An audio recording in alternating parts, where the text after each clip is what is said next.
Owning a boat comes with a number of perks, like being able to fling your favorite fishing rod around. And here's another perk. Geico's boat insurance covers your boat and your belongings. And with specialist support from agents that are as passionate about boating as you are, there's so much value that you'll want to high-five someone. But not while you're holding your fishing rod. That's a prized possession. So hold on tight with both hands and keep it covered through boat insurance. Get more with Geico.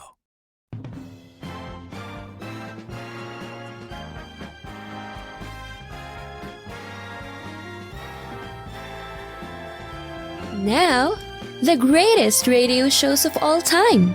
Suspense. The Shadow Node. Washington calling David Harding, Counter-Spy. Classic radio theater. The Great Gildersleeve. Fibber McGee and Molly. Dragnet. Gunsmoke. The Lone Ranger. Now, step back into a time machine with your host, Wyatt Cox. Good evening, friends of the inner sanctum. Drama on this Saturday with episodes of Big Town starring Edward Pawley, Mr. District Attorney starring David Bryan, Jack Webb as Sergeant Joe Friday in Dragnet, and an episode of Quiet Please starring Ernest Chappell. And we'll wrap it all up with another visit with Claudia and David. That's up next on this Saturday. This is the 15th day of March, the Ides of March, 74th day of the year, 291 days left in 2025. Christopher Columbus returned to Spain after his first trip to America in 1493. Maine became the 23rd state of the Union on this date in 1820. President Wilson sent 12,000 U.S. troops over the Mexico border to pursue Pancho Villa. The Broadway musical My Fair Lady opened in New York City on this date in 1956. And in 1963, Victor Feguer, a federal prisoner, put to death at the Fort Madison, Iowa prison, the last execution of a federal prisoner until the execution of Timothy McVeigh in 2001. President Johnson, responding to the Selma crisis, told Congress we shall overcome while advocating the Voting Rights Act. The bill that I am presenting to you will be known as a civil rights bill. But in a larger sense, most of the program I am recommending is a civil rights program. Its object is to open the city of hope to all people of all races. It was signed into law by President Johnson during the height of the Civil Rights movement on August 6th of 1965. In 1972, the film version of Mario Puzo's The Godfather novel of the same name released in theaters. A month from now, this Hollywood big shot's going to give you what you want. It's too late. They start shooting in a week. I'm going to make him an offer he can't refuse. The Godfather went on to be considered one of the greatest films of all time. The Department of Veterans Affairs established on this date in 1989, and in 1998, Titanic defeated Star Wars for the number one place in the North American domestic box office, grossing $471 million.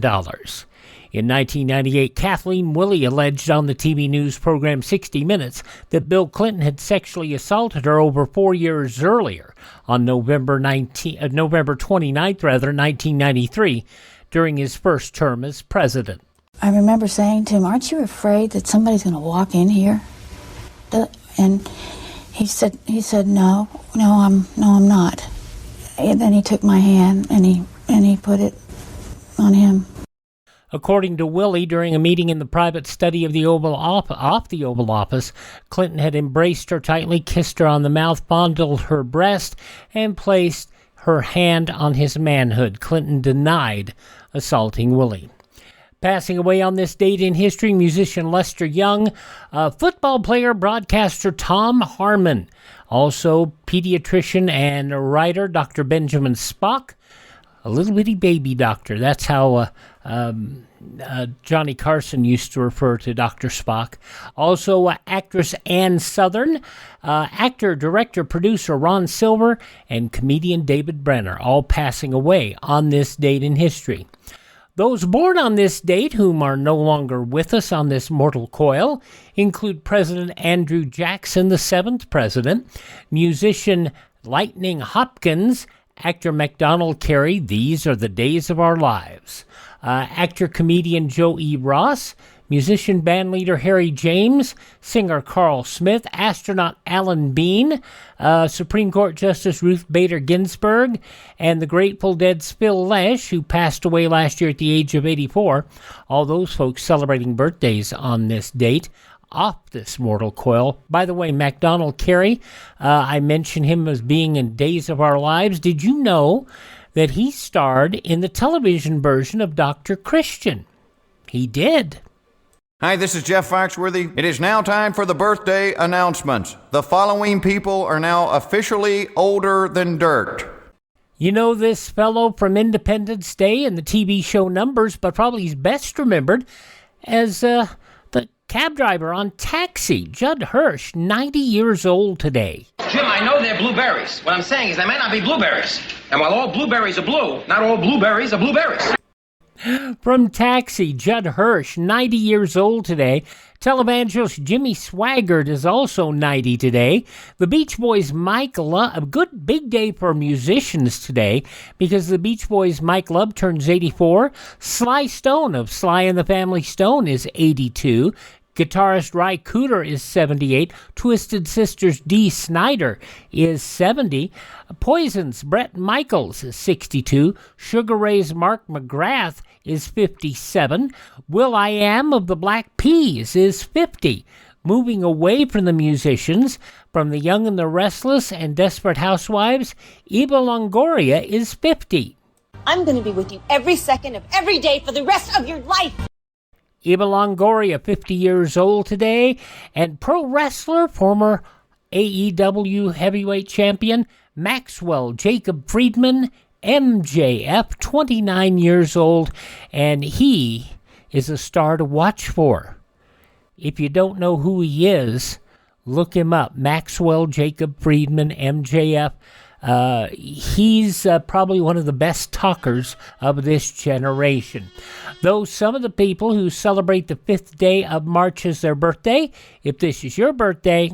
Hi, we're the 4 freshmen, and we just want to say, Happy birthday to you! And we roll on this Saturday drama edition of Classic Radio Theater with Wyatt Cox with an episode of Big Town starring Edward Pawley, going back 76 years to March of 1949.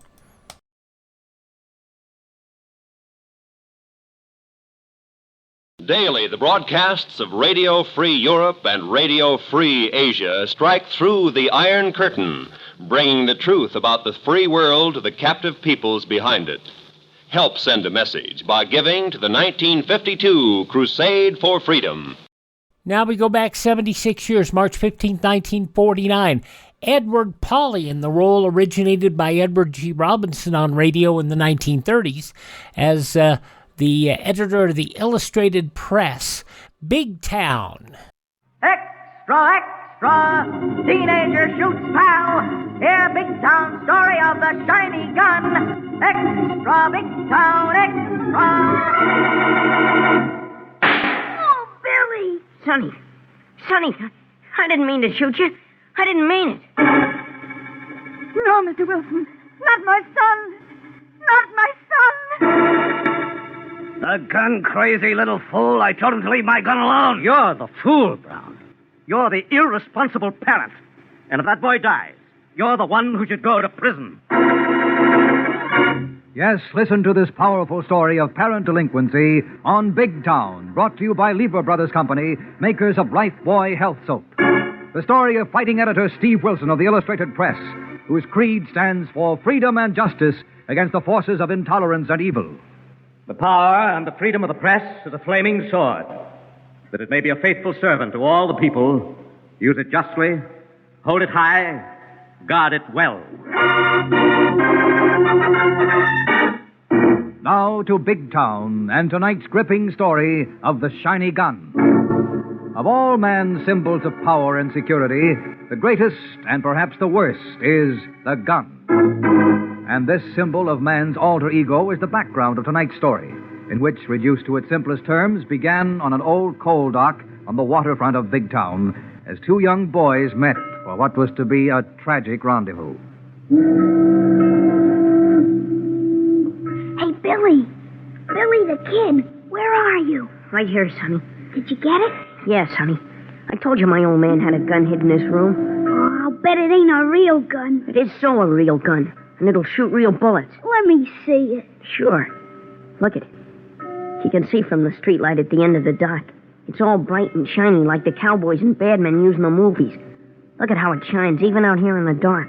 Yeah, and that makes it no good. What do you mean it's no good? It's a 6-shooter. 'Cause you oughtn't be able to see a gun in the dark. Who says so? I know for a fact that a gun ought to be black and dull, so it don't reflect no light. Nobody knows you got the drop on them till it's too late for them to pull their own gun. Oh, that's a lot of malarkey. It ain't. It don't matter if you're quick on the draw. You can be just as quick with a black gun. Besides, nobody carries shiny guns anymore except sissies and women. You're just jealous 'cause your old man ain't got a gun. My old man says only cops ought to have guns. And if nobody else had them, the cops wouldn't need theirs. Yeah, but a lot of tough guys have got guns, and there ain't enough cops. And my old man says a person's got a right to protect himself. Yeah, get himself killed 'cause he don't know how to draw quick and shoot straighter than the other guy. You're just talking that way 'cause you ain't got a gun. And a smart guy could take that gun away from you before you could pull the trigger or bat an eye. Oh, yeah? Let me see you try it. Okay, I'll show you how it's done. Oh, yeah? Come on, let's see you do it. First, I get hold of your gun hand. Yeah, I stick the gun in your stomach. But I keep you from pulling the trigger. Oh, yeah? Billy! Sonny, I didn't know it was loaded. Where'd it hit you? In the stomach. Let me down, are you hurt? I'm sorry, Sonny. I didn't mean it. You're my best pal next to Harmony. Does it hurt bad? Awful bad. I guess I'm gonna die. You can't. You beat it. Phone the cops for a doctor, then hang up quick and hide. No, Sonny. I oughtn't leave you here alone. Go on, Billy. You didn't mean it, but they'll burn you if I die. I don't care. I gotta do something. Let me see, maybe I can stop the bleeding. No. It's inside. You die when it's inside.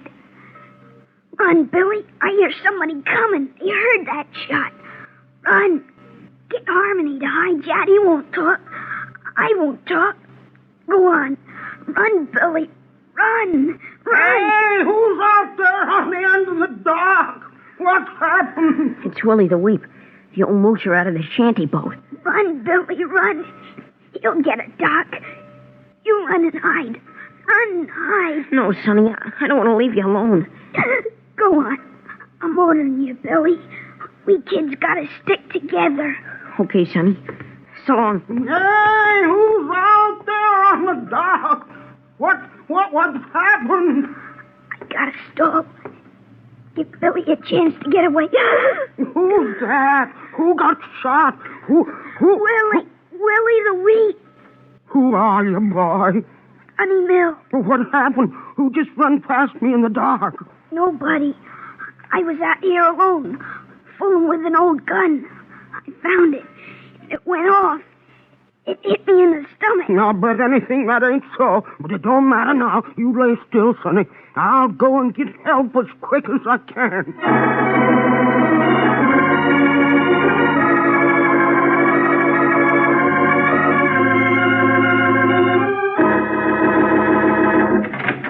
Steve, when did you get in the office? A few minutes ago, Lorelei, via the press room. What's up? I don't know, but Willie the Weep, our Winchell of the waterfront, tried to get you on your private wire and then called Mamie on switchboard. It must be something important. Willie never has Nichols' fare. He wouldn't tell Mamie what it was, but he said he'd call you again in a few minutes. That might be Willie.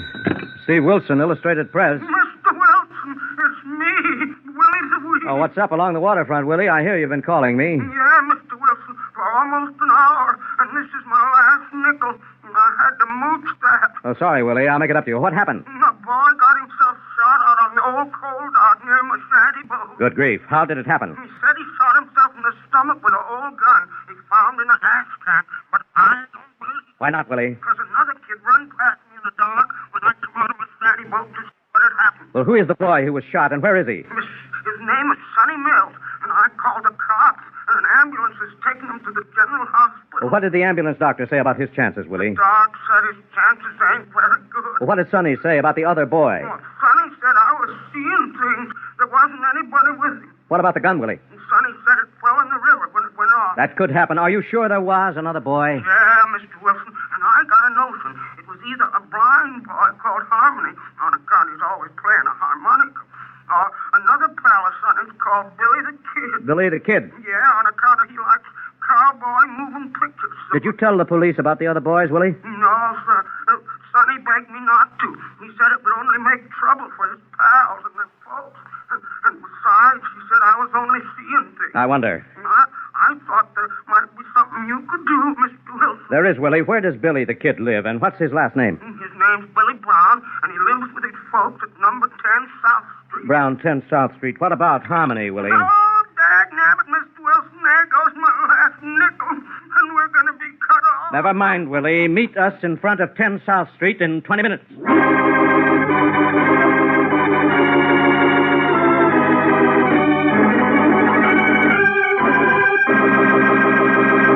Thus, Steve and Lorelei move in to investigate a tragedy that may well take more than one life before a shiny gun plays out its deadly role. And for the tense and dramatic developments, we'll return to Big Town in a moment. Lifebuoy gets skin cleaner. Lifebuoy gets skin cleaner. And the cleaner you get your skin, the surer you are of being fresh and attractive. So remember, Lifebuoy, with its purifying ingredient, gets skin cleaner. Stops BO as no other leading soap can. Here's what the doctors proved in 820 scientific tests. People took daily baths with different soaps. Doctors found that Lifebuoy does more than just remove the grime and perspiration you can see. Lifebuoy's purifying ingredient makes it more effective than any other leading soap against the invisible dirt that brings on BO. Lifebuoy's milder, too. Safe even for baby's tender skin. And you'll like the way Lifebuoy, made with costly coconut oil, bursts into quick white lather, even in hard water. Lifebuoy gets skin cleaner. Lifebuoy gets skin cleaner, keeps you fresh and attractive, protects you as no other leading soap can. Bathe with Lifebuoy every day. Get the big new bath size. Buy Lifebuoy right away.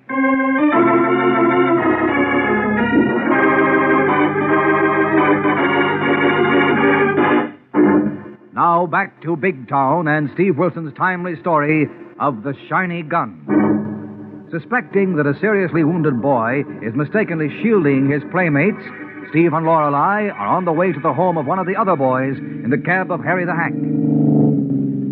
Say, boss, Miss Kilburn, is there anything I can do to help in this kid and gun situation? I don't know, Harry. We're meeting Willie the Weep in front of number 10 South, the home of one of Sonny's playmates. But that'll be the next block. I'll hang around in case you need me to hack anywhere else. We may have to find another boy called Harmony. Hey, I know that kid. He's blind, but he plays harmonica like nobody's business. Blues, classics, anything. He's so good he ought to be on a stage or on the radio. Oh, he's the one, Harry. There's Willie. Hello, Mr. Wilson, Miss Kilburn. Hi, Willie. Hello, Willie. Have you seen Billy Brown? No, Miss Kilburn, and none of the other kids in the block have seen him since he went down to the dock early this evening. Have you talked to his parents, Willie? No, but just a little while ago, his ma came out of the basement flat where they live, and I heard her asking the neighbors if they'd seen Billy on account it was getting late for him to be out. Well, it may be much later before he comes home, if what I suspect has happened. Oh, Steve, you don't suppose he could have shot his friend Sonny? Let's hope not, Lorelei, but something like that may have happened accidentally. That Sonny's about the bravest kid I ever seen, Mr. Wilson. He didn't cry once all the time we was waiting for the ambulance, and even when the doc gave him something to help the pain. Yes, Willie, but it may be a mistake in courage and loyalty that can bring more tragedy to the friend or friends he's trying to protect. Oh, gee, I wonder how they got hold of that loaded gun. That may be the real tragedy in this affair, Lorelei. Come on. Let's go talk to Billy's parents and see what they have to say. It's down those steps, Mr. Wilson. Brown's the superintendent of the building. Thanks, Willie. Wait here with Harry and see if you can find out where Harmony lives. We'll ask around, boss. Oh, there's no need to ring, Steve. Somebody's opening the door. Billy, is that... Oh. Good evening. I'm sorry. I know you're expecting your son, Billy. Yes, has something happened? Yes, one of your son's playmates has been shot. Shot? Oh, which one? A boy by the name of Sonny Mills. Oh, Sonny. Oh, no.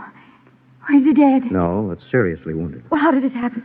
Where's Billy? We don't know, and Sonny claims he found a gun in an ash can and shot himself accidentally. Poor Billy. Poor Sonny. Where's my boy, Billy? They're always together, and Billy went out to meet Sonny. And Billy hasn't been home? No. No, and it's long past his bedtime to school tomorrow. He's never done this before. Who are you? Are you from the police? No, I'm Steve Wilson of the Illustrated Press, Mrs. Brown, and this is Miss Kilburn, one of my best reporters. Reporters? Then it must be serious. It may be very serious, Mrs. Brown.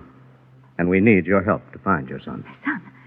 Will he be arrested? A lot of Sonny Mills sticks to his story that he accidentally shot himself with a gun he found in a trash can, but that isn't important right now. What is important? What do you mean? Mrs. Brown, we know there was another boy with Sonny at the time of the shooting. Probably your son, or a blind boy called Harmony. Yes, they're usually together. What do you think's happened? I'm very much afraid your son, or Harmony, may be hiding somewhere in this neighborhood. But why should they hide? If it was an accident, they're all friends, good friends.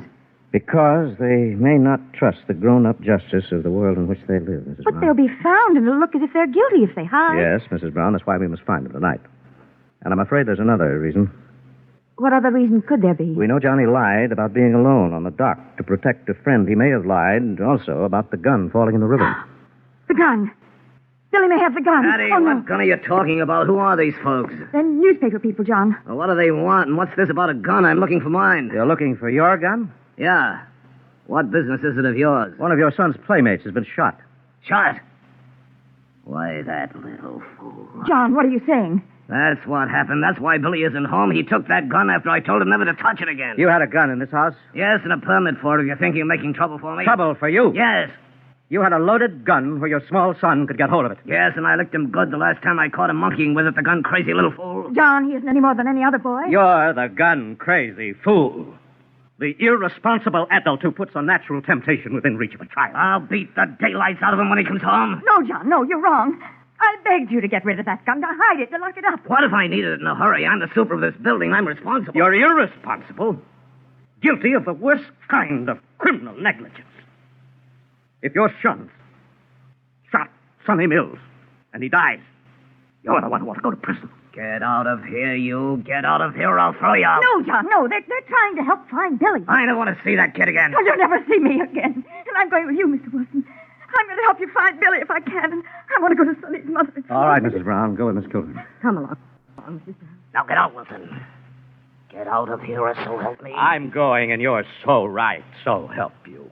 If your gun has killed Sonny Mills. Because it also may kill your son. Get out. Get out! Get out! Oh, the poor devil. So help him now. Boss. Yes, what is it, Harry? I got a lead in the harmony kid. Yes, where is he? Another kid says he heard him playing his harmonica. Where? Down where the street drains pour into the river. Good grief. Those big drains might make a good hideout. Yeah, kid could crawl for miles if we didn't get a rain and he got caught and drowned. Okay, let's go question Harmony, Harry. Well, what about Mrs. Brown? I'm afraid of what we may find, Harry. I don't want her along. I'll get Lorelei and take her to the hospital to see Sonny Mills.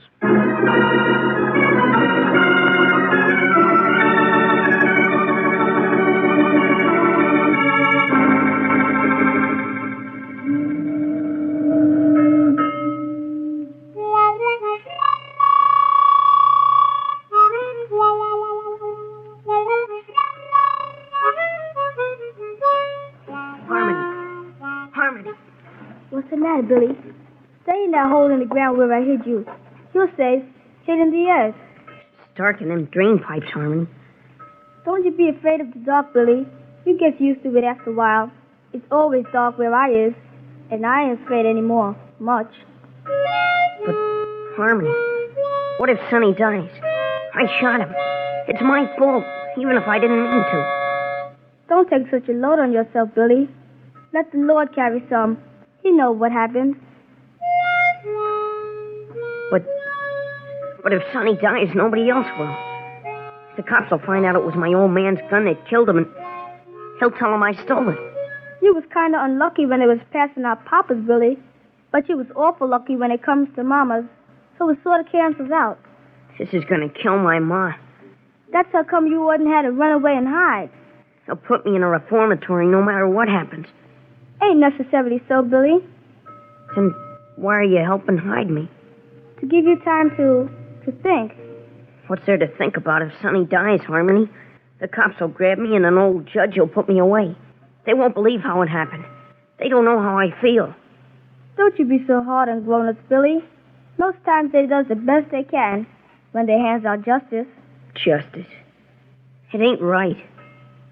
Don't you be so rough on justice, Billy. Most folks would yell for justice, yell loudest when they get it. What most of us want is understanding, and that's hard for grumps to give young'uns like us, 'cause they're a long way up from where we is. But don't be too hard on them, Billy. 'Cause before long, we're going to be grown-ups too, you know. But, Harmony, what am I going to do if Sonny dies? If the Lord lets that happen, he's got a reason, Billy. Then you got to quit hiding in the ground. Only the dead stay in the ground, and they ain't hiding, just resting their weary bones and waiting for the judgment day. What am I going to do with this gun, Harmony? It got me in all this trouble. Things like gun don't get us in trouble, Billy. No more than the fire that put out my eyes. It's us, Billy, 'cause we do bad things with guns. How can you know so much, Harmony? Sound like a grown-up. Time kind of collapses itself in the dark, Billy. You got more time to think about things. Harmony, there's a car stopping over there. Maybe the cops. You get back in the drain. You won't tell? You won't give me away? I won't give you away. You get back in the dark and thick. I won't give you away.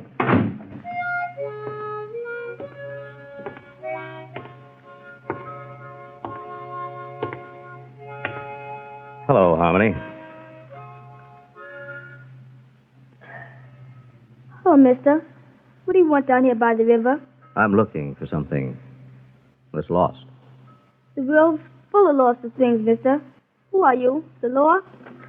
No, Harmony, a newspaper man. Steve Wilson. Mr. Wilson, the racket buster? I've heard of you, and it ain't bad. Oh, thanks, Harmony. I've heard of you, and it's all good. Mind if I sit down? Sure. Go on playing. You didn't come here to hear me play my harmonica, mister. No, Harmony. And I didn't come here to ask you to betray a friend. That's good. That's awful good. I'm sure you heard about what happened to your friends tonight. Sonny Mills was shot with a gun, and his friend Billy Brown has disappeared. You've heard all this, of course. Sure, Mr. Wilson. I don't see anything, but hardly anything happens along the waterfront I don't hear about. I got plenty of time for hearing, listening, so you just keep on talking. All right, Harmony. Now, this is the way I see it. Two friends of yours are in trouble because of the stupidity of someone else. Someone older, supposedly wiser, belonging to that grown-up world that makes the rules and laws of right and wrong by which your generation must live until you're old enough to change them, or grow to understand the reason for their seeming injustice. Keep on talking, Mr. Wilson. A little louder. What was that splashing sound, Harmony? Just water. Splashing against something stuck in the drains. Don't pay no attention to it. Just keep on talking. I'm not really talking to you, Harmony. I know you're not directly involved in this tragedy. Don't matter. Keep on talking. The night's got a lot of ears. The darkness does a lot of listening. All right, Harmony. And I wish your friend Billy the Kid could hear me, would listen to me. Man to man or boy to boy, whichever is the easiest way for us to try to bridge the years between us. What would you say to him if he was here, Mr. Wilson? I don't know, Harmony. What would you say? I'd say, quit hiding. Come out of the ground and give up that shiny gun. I'd say, come out. Come out wherever you are. Harmony. You told him, Harmony.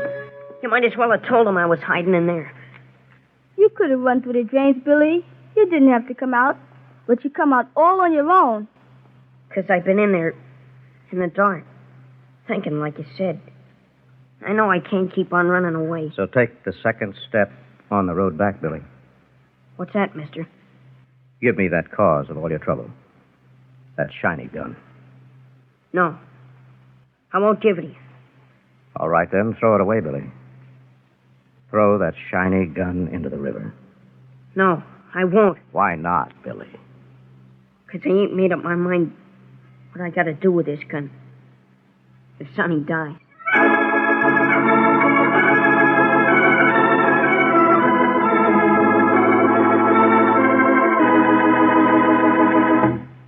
Thus, Steve Wilson is faced with a situation he can solve only by crossing the bridge of years. In a moment, we'll return for the climax of tonight's timely big town story. Lifebuoy gets skin cleaner. Lifebuoy gets skin cleaner. And the cleaner you get your skin, the surer you are of being fresh and attractive. So remember, Lifebuoy, with its purifying ingredient, gets skin cleaner. Stops BO as no other leading soap can. Here's what the doctors proved in 820 scientific tests. People took daily baths with different soaps. Doctors found that Lifebuoy does more than just remove the grime and perspiration you can see.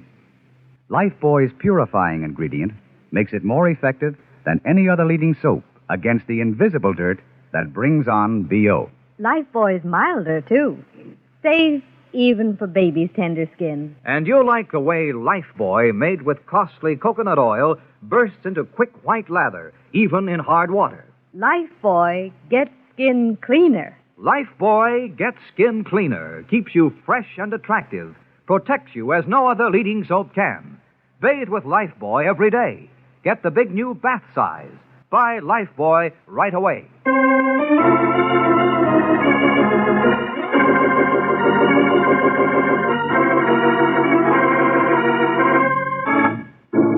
Now back to Big Town and to Steve Wilson as he faces a heartbroken young boy who has accidentally shot his best friend in tonight's timely story of the shiny gun.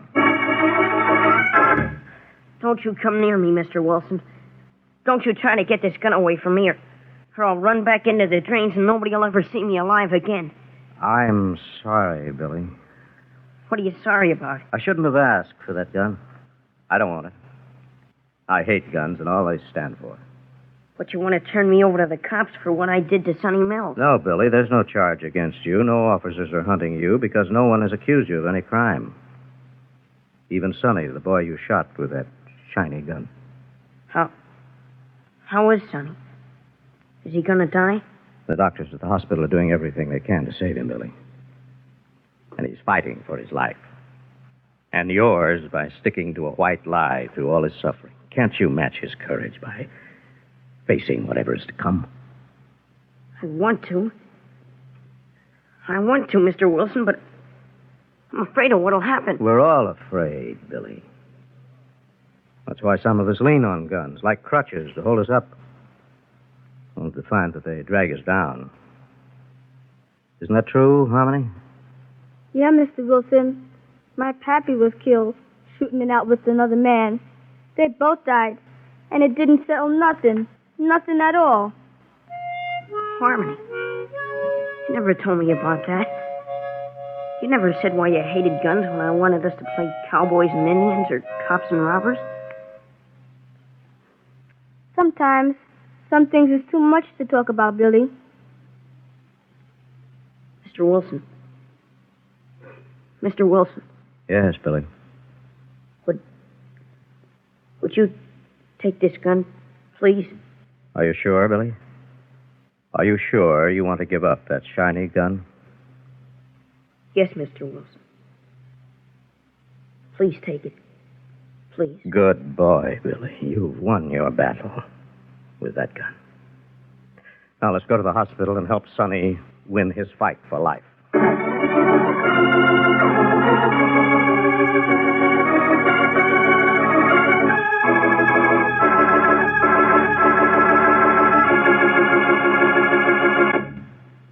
Friends, the results of tonight's story of the shiny gun were both happy and tragic.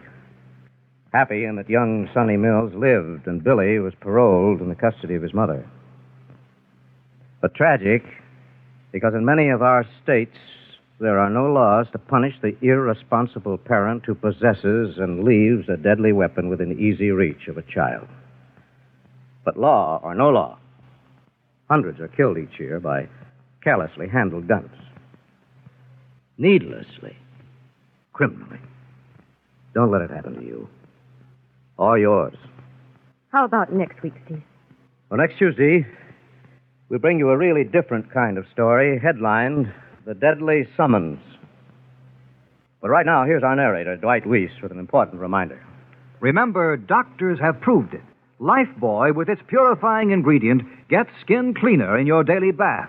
Stops BO as no other leading soap can. Say, Dwight. Yes, Steve? Dwight, I'd like to emphasize that purifying ingredient of Lifebuoy. The doctor's report shows what remarkable properties it has. It's the reason Lifebuoy does all these wonderful things. Yes, and it makes Lifebuoy health soap milder, too. The purifying ingredient. That's one more reason why Lifebuoy is used in the homes of 40 million Americans. Get Lifebuoy right away. Tonight's dramatization, all names, times, and places are fictional. Big Town features Edward Pawley as Steve Wilson, Fran Collin as Lorelei, and is written and directed by Jerry McGill. Lever Brothers Company have amazing news. New 1950 Rinso with Solium. It's here a year ahead of time. New 1950 Rinso has 3 times the whiter washing action of any other soap. The sensational new washing action of 1950 Rinso gets white clothes whiter than new, washable colors brighter than new, and keeps them whiter, brighter than any other soap. Rinso is so safe for clothes, so kind to hands. Get new 1950 Rinso at your dealers now. Be sure and be with us again next Tuesday at the same time when Lever Brothers Company will again present Big Town.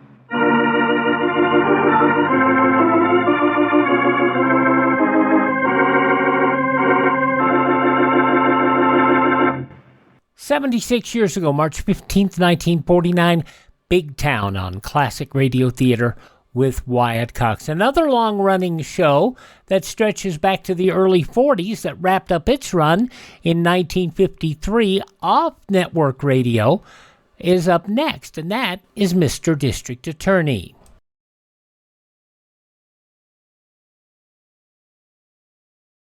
Do you know how old the school building in your community is? If it's over 25 years old, the chances are that it's woefully inadequate.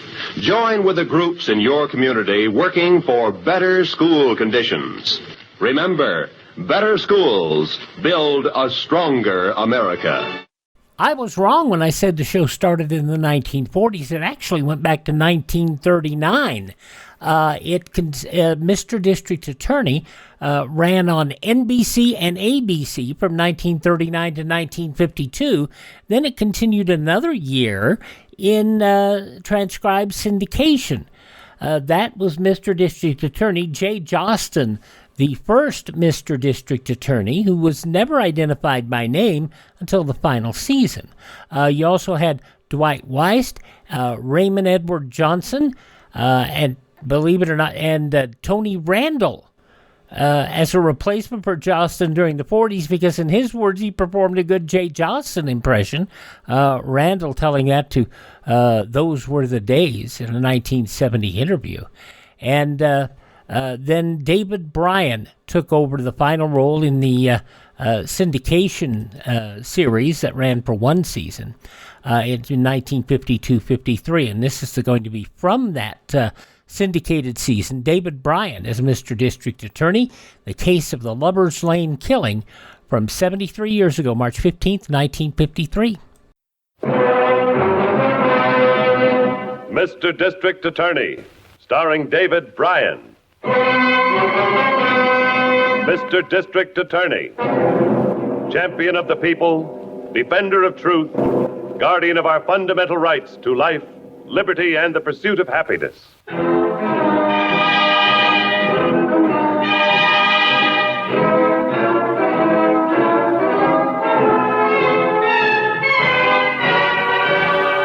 And it shall be my duty as district attorney not only to prosecute to the limit of the law all persons accused of crimes perpetrated within this county, but to defend with equal vigor the rights and privileges of all its citizens.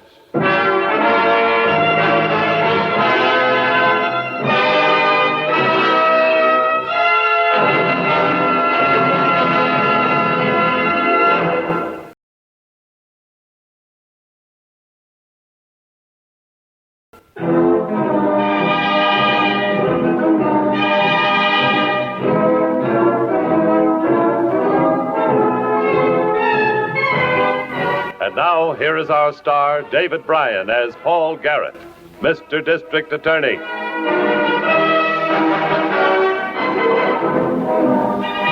The district attorney knows that crime is no respecter of social position.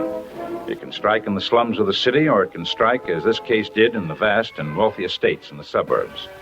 The time is 1:37 a.m., and Howard Morton, a wealthy industrialist, is awakened from his sleep by the sound of his daughter screaming. Daddy! Daddy, help me! Help me! Honey, well, what's the matter?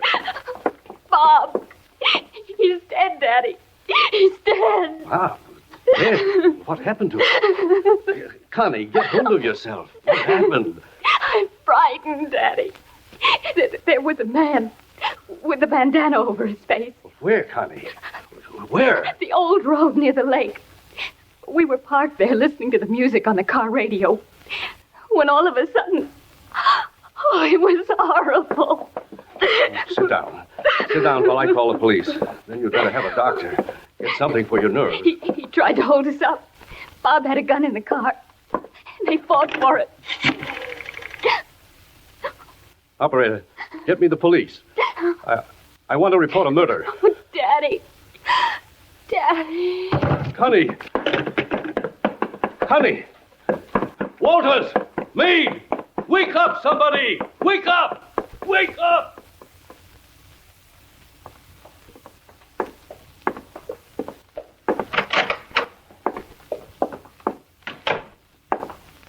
The butler said we could wait here in the library, Chief. Doctor's still in with the girl. She had a mighty bad shock. She tell you where the killing took place, Harrington? Yeah, one of the old roads down by the lake, over in the state park. I've got 3 squads beating around the lake roads now. They'll call us as soon as they find the body. What time is it? Almost 5 a.m. Be getting light in half an hour. If the girl can't talk to us soon, we'd better get over to the lake with the men. Oh, here's the girl's father now. How are you, Mr. Garrett? I'm sorry to keep you waiting. I understand, Mr. Morton. May we see your daughter now? I'm afraid not. The doctor put her under sedation. She must have absolute rest for a few hours. Well, we'd better come back later then. Well, thank you. I think that would be best. I'll walk out with you. Is there any way we can get to the lake from here without driving back to the highway? Yes, there is. Go around to the rear of the house, past the guest house and the stables. You'll find a road there that intersects several of the neighboring estates. We use it more or less as a bridle path, but it's suitable for a car. Fine. That'll save us a few minutes.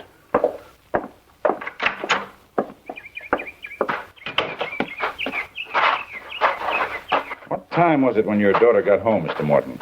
Just a minute or two before I made my call to the police. A little past 1:30. I'd only been in bed about an hour. The servants locked up at about 12:30.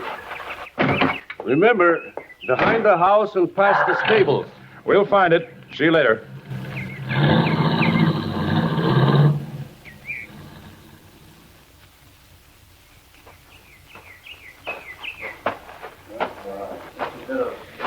Well, Harrington, Ma Brady must have been standing right beside his car when he was killed.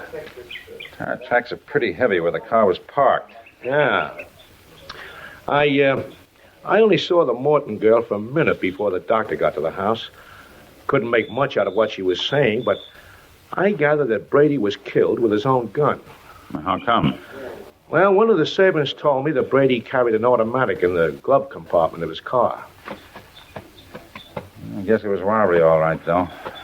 Brady doesn't seem to have a cent on him. No wallet, no wristwatch, nothing. Yeah, no doubt about the motive. Well, I guess we can have the body moved into town. Somebody will have to notify his folks. Yeah. Keep a squad of men out here, though. What do you want them to do? Beat the brush and look for Brady's gun. While they're looking, we can follow this extra set of footprints, see where they lead. Yeah. Hey, you fellas. Comb this area. Find that gun. Okay. Tracks head this way.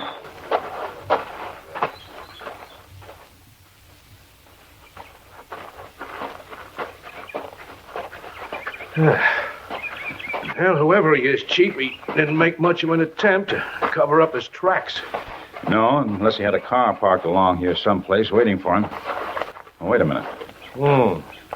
Footprints leave the road here.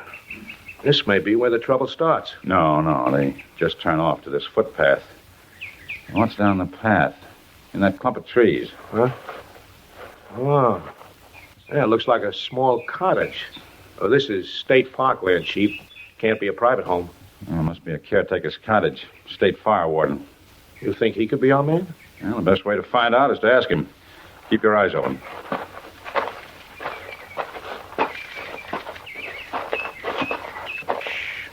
Come into the cottage. It isn't even 7 a.m. yet. He was out late last night. Might still be asleep. Take a look through the windows. Yeah, he's there all right, Chief. Yes. He may still have Brady's gun tucked under his pillow someplace. Let's see if we can take him before he wakes up. Easy.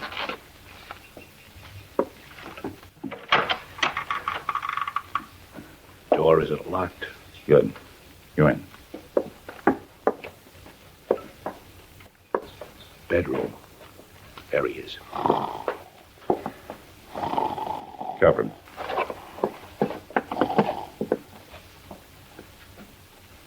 Here are the boots. Right beside his bed. Look.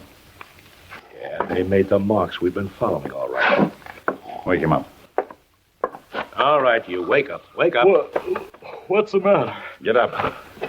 Hey, what are you guys doing in here? Who are you? Well, my name is Garrett. I'm the district attorney. What is this? One of Charlie's gags? You friends of Charlie's? I told you who I am, and it's no gag. What's your name? Brennan. Mike Brennan. What's the matter? Let us ask the questions, huh, mister? Where were you last night, Brennan? In town to a movie. Why? Anybody see you in there?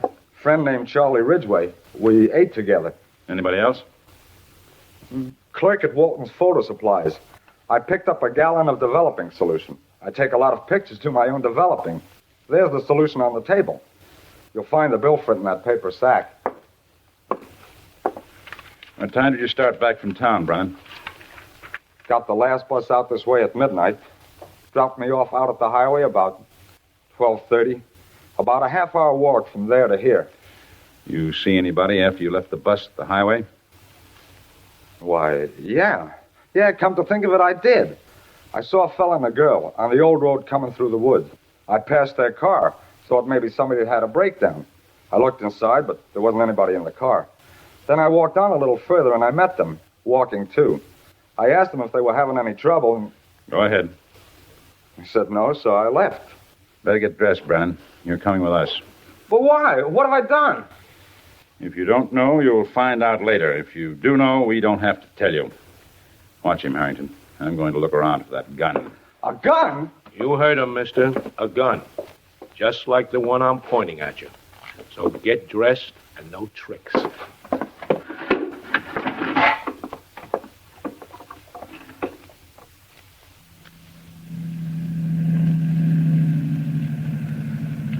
I hope the Morton girl can give us some more information, Chief. We sure can't hold that Brennan for long unless we get more on him. No, he didn't have Brady's gun or anything else. There's Mr. Morton now, out front waiting for us. Yeah. Secretary told me you arrested somebody when I called to say Connie could see you now. Just a suspect, Mr. Morton. Nothing definite. May we go in? Oh, sure. She's upstairs in her room.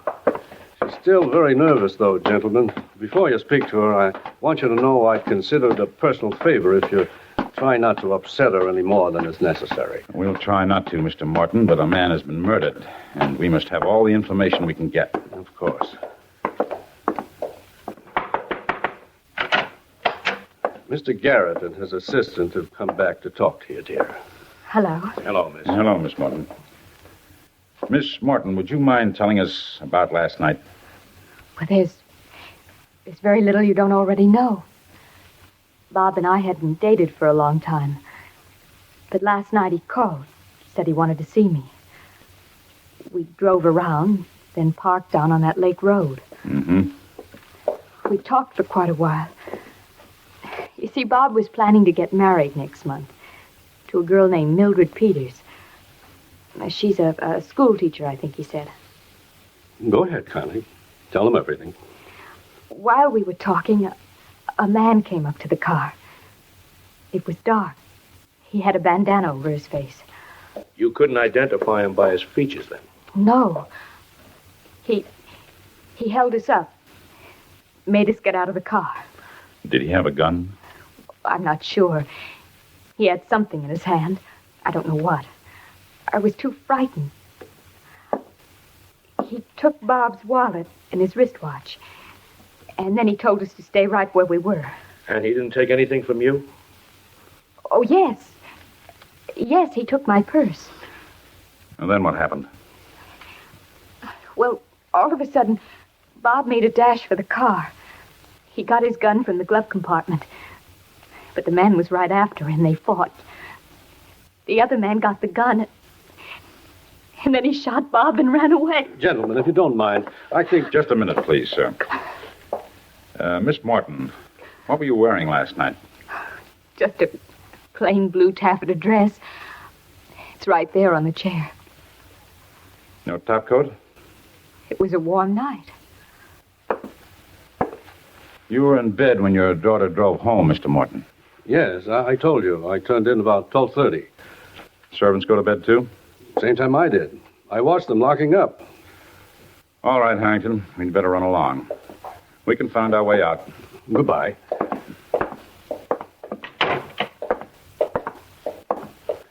That girl can make our case against Brennan when she calms down.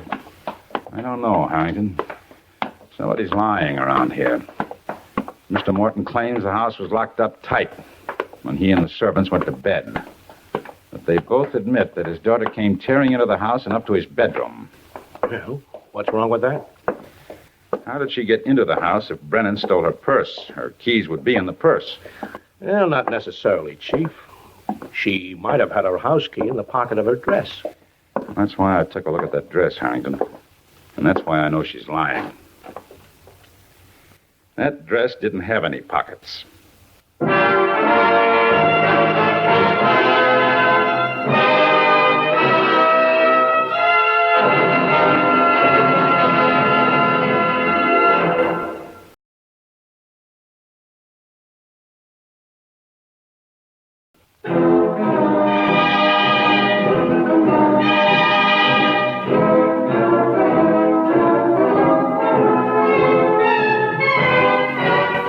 And now, back to David Bryan, starring as Paul Garrett, Mr. District Attorney.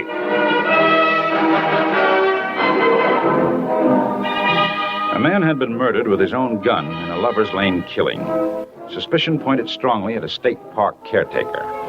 I had the dead man's mother and his fiancée brought to my office for interrogation. I was with them when Harrington came back to the office with some vital evidence.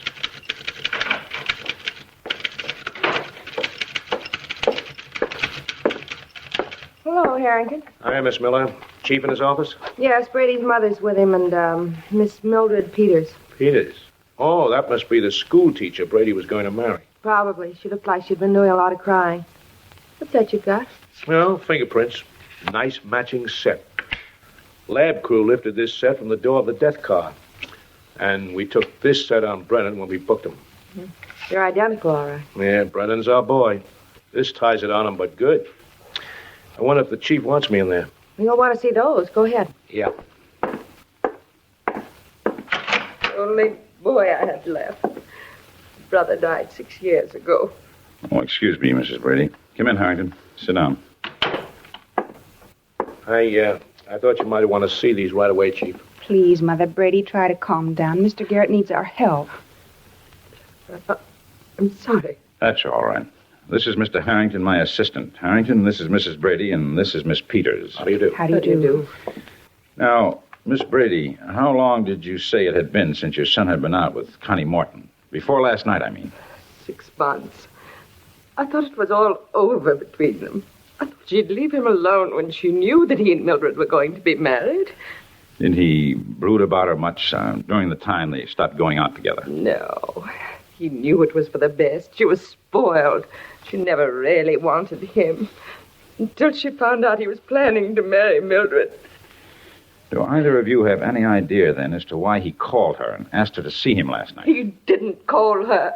She called him. You're sure of that? I was there when he answered the phone. He didn't want to go. She must have been insisting, because after a while he said all right, he'd meet her just once. For the last time. It was the last time, all right. Well, thank you, ladies. That'll be all for now. You've helped a great deal. Goodbye. Bye. Is it true what the newspaper reporters told us when we were coming in, that you've arrested the killer? Well, I wouldn't count on that just yet. You will be informed. Thank you. I don't get you, Chief. Why did you say that? Those fingerprints on Brennan, you've got enough to get an indictment for murder right now. I can get more than an indictment with them, Harrington. I can get a conviction. But I don't like convicting the wrong person. Now, let's go down to the lab. I want to set up the mug shots they made of Brennan when he was booked.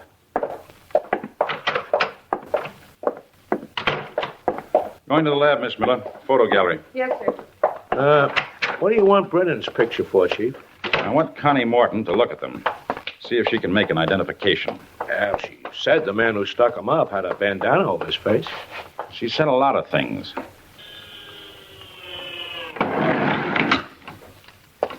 Basement, please, Marty.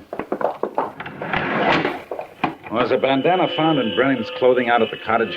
Yeah. He says he wore it around his neck. Lots of guys who work outdoors do wear him, you know. I want to stop someplace and buy a different bandana. Different color and pattern. Oh? What for?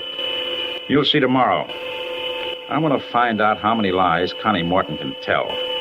Because I won't be satisfied with the case against Brennan until we find Brady's gun and the things that were supposed to be stolen.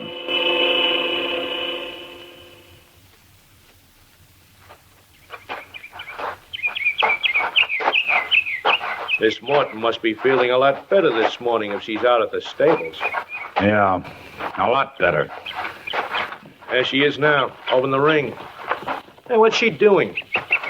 Working out a jumper. All right, Caesar. Now back again. Over. Walk at a jump, will you? I'll teach you. When I want you to jump, you'll jump. Take it easy with that horse. Oh! Mr. Garrett. Mr. Harrington. I didn't see you. Glad to see you recovered from your shock. I had to find something to occupy my mind. Jeffries, get Caesar out of the ring and unsaddle him.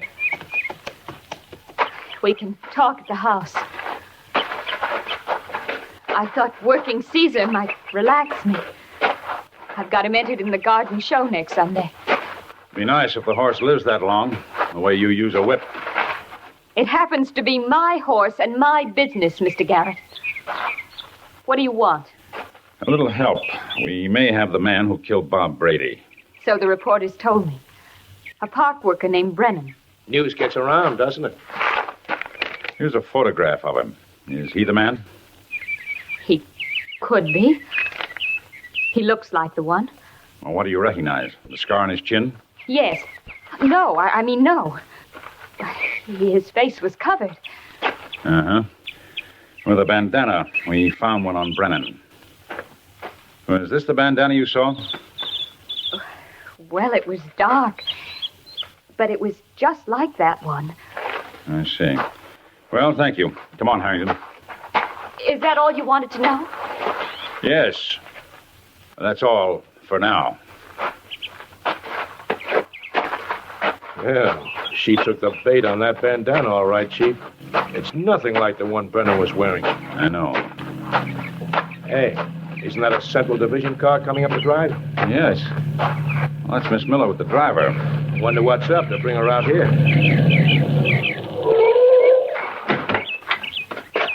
Oh, Mr. Garrett. I'm glad I got here before you left. What is it? This letter. Came in the morning mail about 5 minutes after you left the office. I thought you'd want it right away. Look at this, Harrington. Ah, hand-printed on cheap stationery. Addressed to you. Look in crevice of oak tree 50 yards behind Brennan's cottage. That's it. Ah, looks like Brennan trusted a friend who decided to double-cross him. What do you think it means? It means we're about to find a few stolen items, including Bob Brady's gun. You take a cab back, Miss Miller. Let the squad car follow us.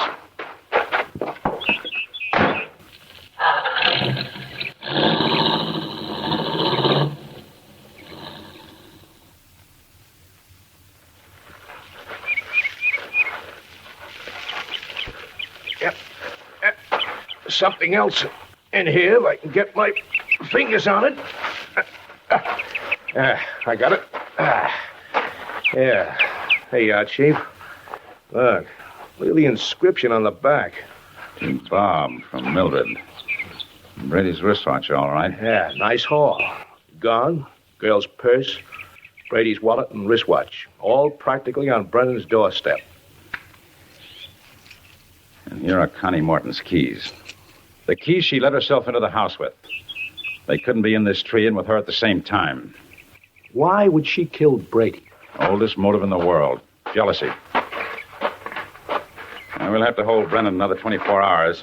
That'll be long enough to get what we need. Then Connie Morton can take his place. Yeah, we still can't prove anything.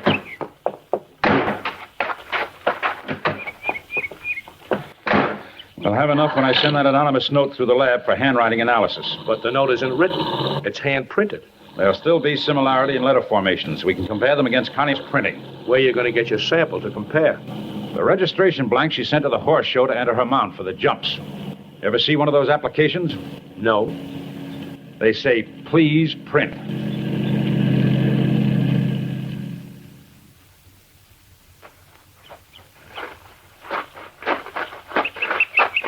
Well, why do you have to see my daughter again, Mr. Garrett? You men have been seeing her every day. You've got to leave her alone. Well, don't worry, Mr. Morton. This is our last visit. Why can't I answer whatever it is you want to ask? Because you weren't there when Brady was killed. There she is, Chief. In by the stalls.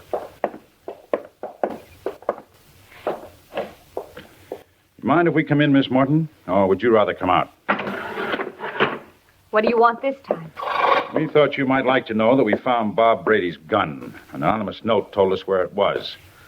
A crevice in a tree right behind Brennan's place. Well, now you've got a good case. You can stop bothering me. Oh, we've got a good case, all right, but not against Brennan. Brennan didn't kill Bob Brady.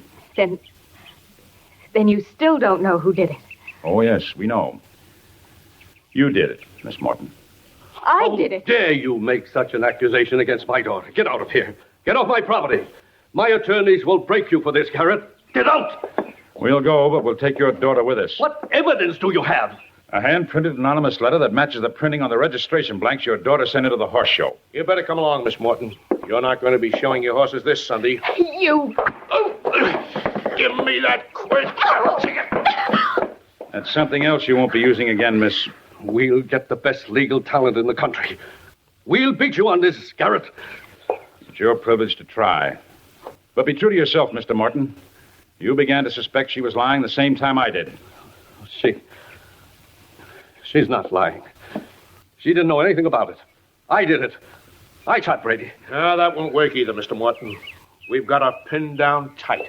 Daddy, help me. Talk to them. Give them some money. What kind of a father are you if you can't help me? Shut up! You hit me. Yes. I should have started 20 years ago, before I let you become what you are. Maybe I'm not legally guilty, Mr. Garrett, but I'm guilty of raising her the way I did. It's too bad you didn't think of that sooner. All right, Connie. Let's go into town.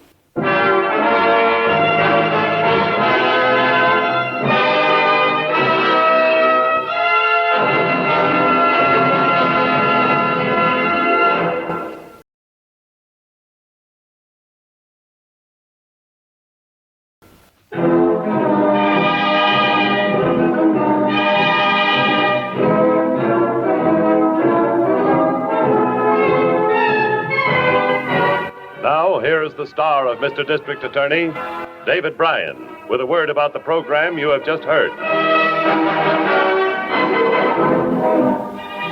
When Connie Morton's attorneys saw that her protestations of innocence in the face of the evidence against her was not impressing the judge or jury, They persuaded her to enter a voluntary plea of guilty to murder in the second degree. She was sentenced to a prison term of 50 years. Now, this is David Bryan inviting you to join us when we present our next case based on the facts of crime from the file of Mr. District Attorney. Mr. District Attorney was originated by Phillips H. Lord.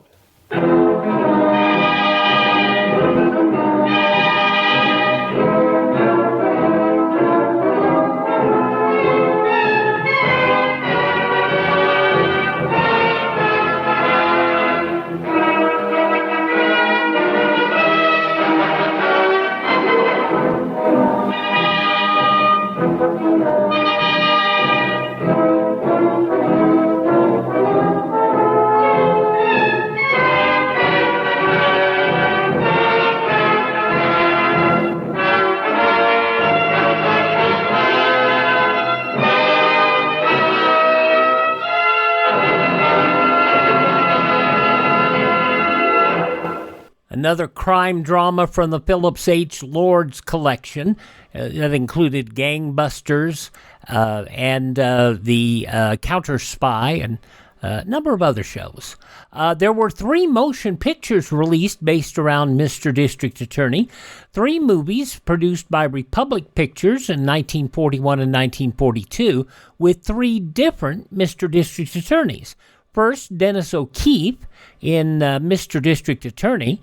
And Mr. District Attorney in the Carter case starred James Ellison, and 1942's Secrets of the Underground starring John Hubbard. A 4th film produced in 1947 by Columbia Pictures brought Dennis O'Keefe back as the District Attorney.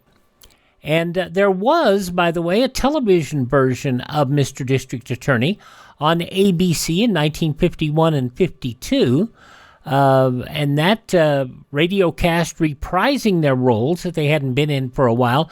Jay Jostin as Mr. District Attorney, Vicky Vola as Miss Miller, and Len Doyle as Harrington. Mr. District Attorney, as it was originally broadcast 73 years ago, March 15th, 1953, here on Classic Radio Theater with Wyatt Cox. Tomorrow we'll get back to comedies with William Bendix in The Life of Riley from 1946, Jack Benny from 1952, as the IRS comes paying Jack a visit. Dum-da-dum-dum. Oh, no, that's another show. Fibber, McGee, and Molly from 1936, as they are check room attendants at the Wistful Vista Railway Station, and Amos and Andy from 1945, as they run a lecture bureau, with Andy doing speech making, and an episode of Claudia. That's all coming up on our Sunday program. As always, you can catch up anytime at classicradio.stream to support the program. Coming up next, Jack Webb in Dragnet.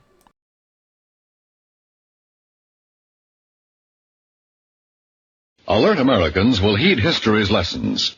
Throughout history, surprise has had a leading role in military disasters. Today, an enemy capable of surprise air attack could leave chaos in his wake. That's why you should be in the Civilian Ground Observer Corps, volunteering a few hours a week to guard our skies. Be a ground observer. Contact your local civilian defense office. Jack Webb had a storied career in radio.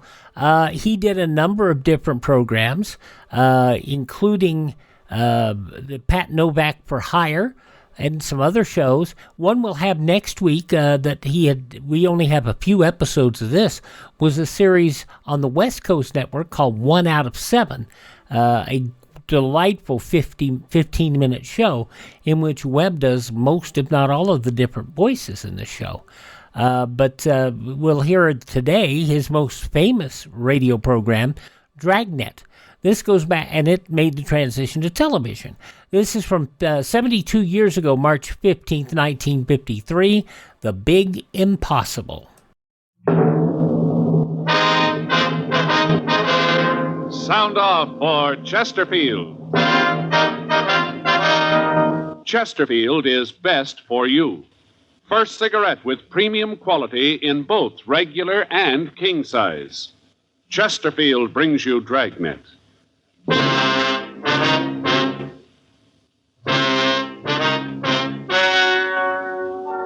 Ladies and gentlemen, the story you're about to hear is true. The names have been changed to protect the innocent.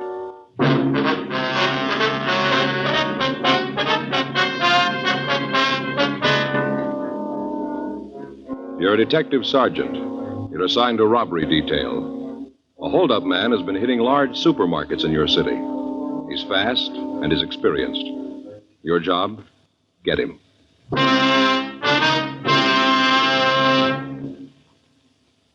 Tonight, I have a new report for you. A most important one, too.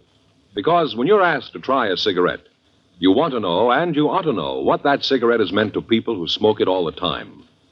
After a full year of observation, a medical specialist who has given a group of Chesterfield smokers thorough examinations every 2 months for the full year reports no adverse effects to their nose, throat, or sinuses from smoking Chesterfields. More and more men and women all over the country are finding out every day that Chesterfield is best for them. Enjoy your smoking. Try Chesterfields today. They're best for you. Much milder, with an extraordinarily good taste.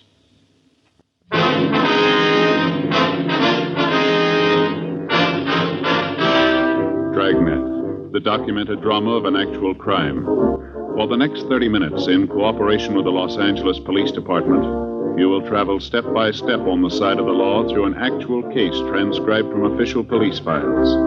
From beginning to end, from crime to punishment, Dragnet is the story of your police force in action. It was Monday, July 7th. It was warm in Los Angeles. We were working the day watch out of robbery detail. My partner's Frank Smith. The boss is Captain Didion. My name's Friday. We were on the way out from the office, and it was 10:22 a.m. when we got to the corner of 67th Street and Jefferson Boulevard, Lamont Brothers Market. Oh, I guess I should have been scared the way they came in with those guns, but I wasn't. One came back into the office and said he wanted the money. I gave it to him. I wasn't going to mess with him. Mr. Haskins? Yes, I'm Haskins. Who are you? Police officer, sir. My name's Friday. This is my partner, Frank Smith. Friday and Smith. Oh, yeah. You're the fellows that was talking about, huh? Sir? Well, the other ones, the cops in the car. They said there'd be a couple of detectives here. Have you seen the other cops yet? Yes, sir. We talked to them. They've already put out a call. Wonder if we get some information from you. Sure. Want to come back here to the office? Yes, sir. Back this way. We can talk there.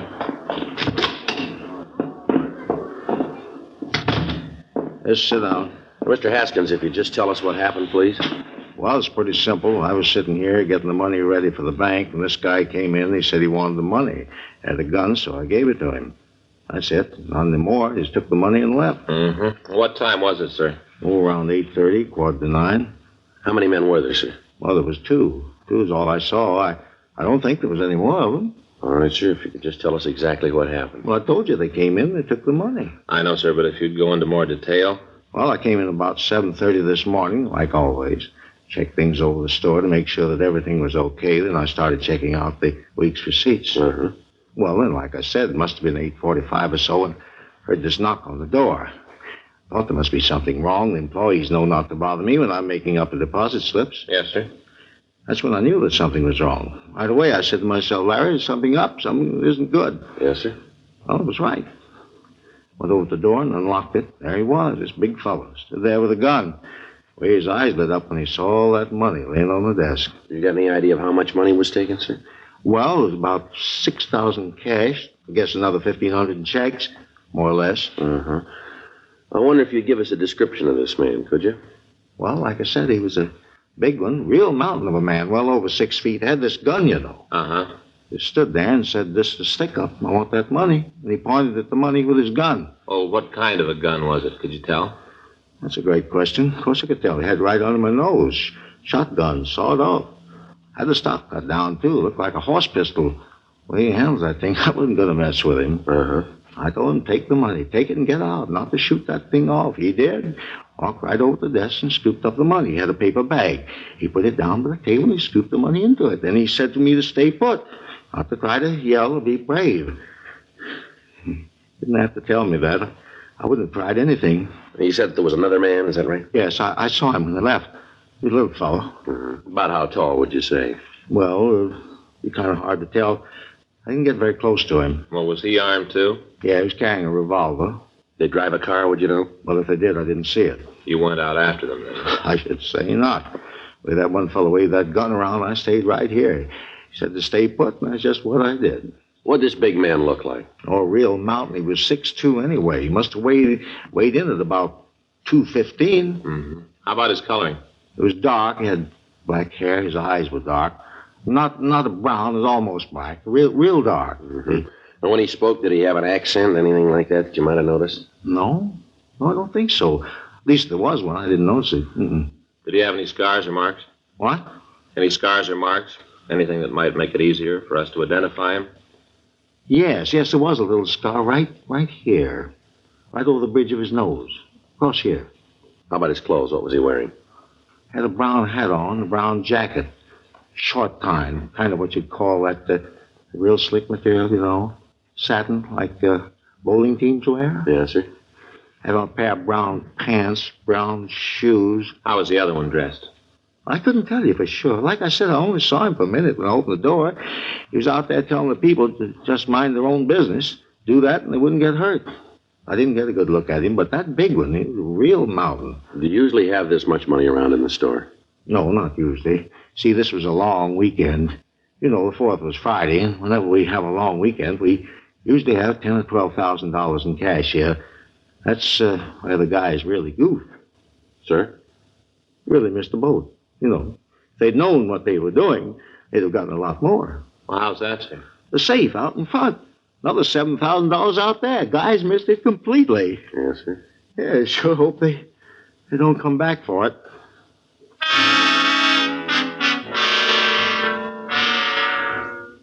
"11:05 a.m. Frank and I checked with the officers in the radio unit that had answered the call. They'd gotten out a broadcast on the bandits and then started a canvass of the neighborhood, but they didn't find anyone who could give them any information. One of the clerks was able to describe the smaller of the two suspects, and we got out a local and an APB on them. Then we took the market manager downtown to look at the mug books. He told us that the larger man had worn gloves all the time he was in the store, so there was no need to look for fingerprints. The market bandits had been operating for the past 8 months. In that time, they'd held up 17 stores. Their method of operation was always the same. They'd hit only after a weekend or on the Monday following a holiday weekend. They'd hit only the larger supermarkets of the ranch type. Their operations had taken them all over the Southland. We'd tried to stake the markets that might be hit, but their field of operations had been so wide that it was impossible. 2:15 p.m. The market manager, Larry Haskins, started on the 6th mug book. Sure, a lot of them. Yes, sir. All these fellas, all committed some crime, huh? Yes, sir, that's right. That one there looks like my brother-in-law. He's got a weak chin. Yeah, just like him. No. Go through a few of these, and they all begin to look alike. Did you ever notice that? Yes, sir. Hey, wait a minute. Yes, sir? This fella here. This one right here, you see? Mm-hmm. That's the fella, no doubt about it. That's the one.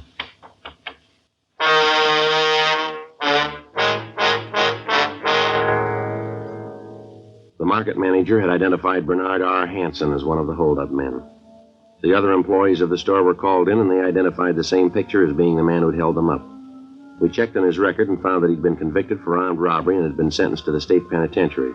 He'd also served 6.5 years and had been released. We got the last known address of the suspect. Frank and I checked it out and found that Hanson had moved some months before, but had left a phone number where he might be contacted. 6:30 p.m. Frank put in the call. Yes, sir. That's right, sir. You sure about that, are you? I see. Well, if there's anything more you can think of, I'd appreciate a call. That's right, Michigan 5211. Extension 2511. Smith, that's right. Or if I'm not in, ask for Joe Friday. No, sir, Friday, like the day in the week. That's right. All right, thank you very much, Doctor. Goodbye. Anything? Yeah, I talked to Dr. Corby. The place is a rest home. Hanson's there as a patient. Been there for the past 4 months. Doctor says he's bedridden.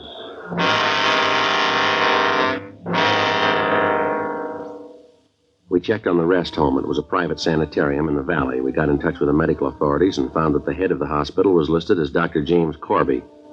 Frank and I drove out and talked to Dr. Corby and the rest of the staff. From them, we got the story that Hanson had been a resident of the home for the past 4 months. We found that he had a lung ailment and was confined to his bed 24 hours a day. The doctor showed us his records and charts, and from what we could tell, it would have been impossible for Hanson to have been the bandit. 3 weeks passed. On August 4th, the market thieves hit again, this time out in East Los Angeles. They got away with a little over $9,000. The manager of the market came downtown and checked the mug books. They again identified Hanson as the thief. We had the stats office make another run on the M.O. used. The result came back, and out of the thousands of cards checked, only one fitted the way the robbery had been carried out. Hanson's. We called the rest home and found that on the day of the holdup, the suspect hadn't left his bed. Another month passed. During that time, we ran down all leads. Informants were questioned, but they could tell us nothing. Apparently, the holdup men were hitting and then dropping completely out of sight until they hit again. Monday, October 27th, 8:05 a.m. I checked in for work. Joe? Yeah, did you just get in? Yeah, a couple of minutes ago. Sure is a beautiful day, isn't it? Yeah, did you see Didion yet? No. The way he talked yesterday, I don't want to. Well, he's pretty hacked. I can't blame him too much. The guy sure seemed to have us stopped. The thing I can't understand is that everybody's positive it's Hanson. Doesn't seem to be any doubt in their minds. That doesn't make any sense. Did you get the kickback on the doctor? Yeah, I came in late yesterday. How about it? Well, can't find anything on him. Family man, lives out in the valley, a couple of blocks from the hospital.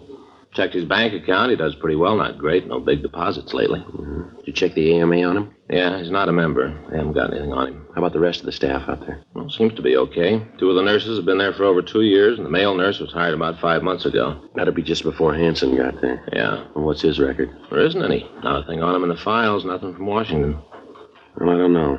He seemed to come up out of the ground, pull the jobs, and then drop back in. Nothing on the partner? No, thought I had something. Talked to an informant this morning while I had coffee. He thought at first that he knew who the little guy was, but then he remembered that the fellow he was thinking about died 2 years ago. A hot shot, I'll get it.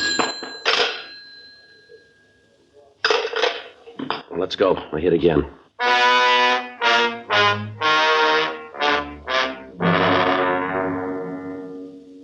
At 8:01 a.m. that morning, a pair of hold-up men had walked into a market out on Adams Boulevard and robbed the place of a little under $11,000. The manager gave us a description of the hold-up men. One was large, dark, and had a small scar over the bridge of his nose. The other was small, sandy-haired, and had no visible marks or scars. We showed the manager mugshots of Hanson, and he positively identified him as the larger of the 2 men. The local and an APB was gotten out on the pair, and then Frank and I drove out to the hospital to see Hanson. 8:46 a.m. We talked with Dr. Corby. I know you men are trying to do your duty, but I've told you before, it couldn't possibly be Mr. Hanson. I know for a fact that he hasn't been out of his bed this morning. Was it possible for him to get out of his room without you knowing it? No. I wonder if we could see him, Doctor. No, I don't think that'd be possible. He's still asleep, and I can't have him disturbed. Now, you're sure, though, that he couldn't have left the hospital without you knowing it? Absolutely, no chance of it. What time does Hanson generally wake up, Doctor? Depends. Usually, though, I'd say he's awake by 9:30 or so. Wonder if we could wait and talk to him. If you like. I'll tell one of the nurses to call you when he's awake. All right, sir, that'd be fine. One thing, though, I must insist on. What's that, Doctor? He mustn't be excited. I don't think you gentlemen really know how ill Mr. Hanson is. If you had any idea, you wouldn't be out here with this ridiculous questioning. Yes, sir, we understand. We're just trying to get this thing straightened out as soon as we can. Fine. I'll go along with you part of the way, but I'll not have my patient disturbed. Any excitement would be very bad for him. Well, don't worry, Doctor. We'll be as brief as possible. Fine. If you'll excuse me now, I've got some things to do. I'll tell the nurse to call you when he wakes up. And remember, no excitement. What do you figure, Joe? Well, it's got me. The way he talks, every one of those witnesses are wrong. Yeah, but it's happened before. Get a positive identification and end up with the wrong guy. Yeah, but all of them are so positive, it just doesn't make any sense. Yeah. You the police officer? Yeah, that's right. Why? I'm Bob Jameson. I work here. Oh, yeah, you're the male nurse, that right? Yeah. You're out here about Barney Hanson, aren't you? We want to see him, yeah. What can we do for you? It's about Barney. What about him? I don't think things are the way they look. What do you mean by that? Well, I wouldn't want the doctor to know I've been talking to you. He'd raise the roof, probably fire me. Well, what's it about, Jameson? Like I said, it's about Barney. Yeah. Well, when I came here, they told me that Barney was pretty sick. Said they didn't expect him to live. Yeah. One day the buzzer rang in his room. You know he wanted something? Mm-hmm. Well, the doctor was on the phone. The other nurses were busy. So I started down the hall to see what Barney wanted. Got to the door of the room, and the doctor stopped me. Uh-huh. Really read me off. Said that I wasn't to go into the room at all. That he was taking care of Barney personally. That he'd see what he wanted. Yeah. Well, that was just the first time. Same things happened a couple more times. And he told us about you. Told us what to say if you asked any questions. Well, what did he tell you? Said that we wasn't to tell you anything. That we didn't know anything. Well, why didn't you tell us all this before? Well, you see, this isn't a regular hospital. I don't think that he's even a regular doctor. I worked around hospitals for a long time, and I never saw no doctor act like he does. He doesn't even know how to write out a diet, feed some of the people here all the wrong things. That right? Yeah, and I'll tell you something else, too. What's that? I don't think there's anything wrong with Barney. I think the whole reason for him being here is phony. Bob? Oh, yes, Doctor. What are you doing here? Came to see if these gentlemen needed anything. Oh. Mm-hmm. Well, I'll take care of it now. Will you check on Mr. Hardy, please? See if he's awake yet. Yeah, sure. Just a minute. What? I'd like you to stay here for a minute. I'm afraid we're going to have to see Mr. Hanson right now, Doctor. I'm afraid that's impossible. I told you before, I'm not going to have him disturbed. I'm afraid we're going to have to disturb him. Won't take very long. Jameson, where's his room? Oh, I'll show you. It's down this way. I'm going to speak to your superiors about this, coming into a hospital and disturbing patients. I'm sure the fact that you're officers doesn't give you the right to do this. This is his room. You want to open the door?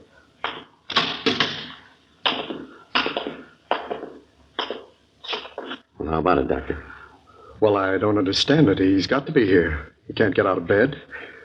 I'm sure there's some explanation for his disappearance. Yeah, maybe you can explain this, too. This stuff here in his bed. What is it, Joe? A gun and some money.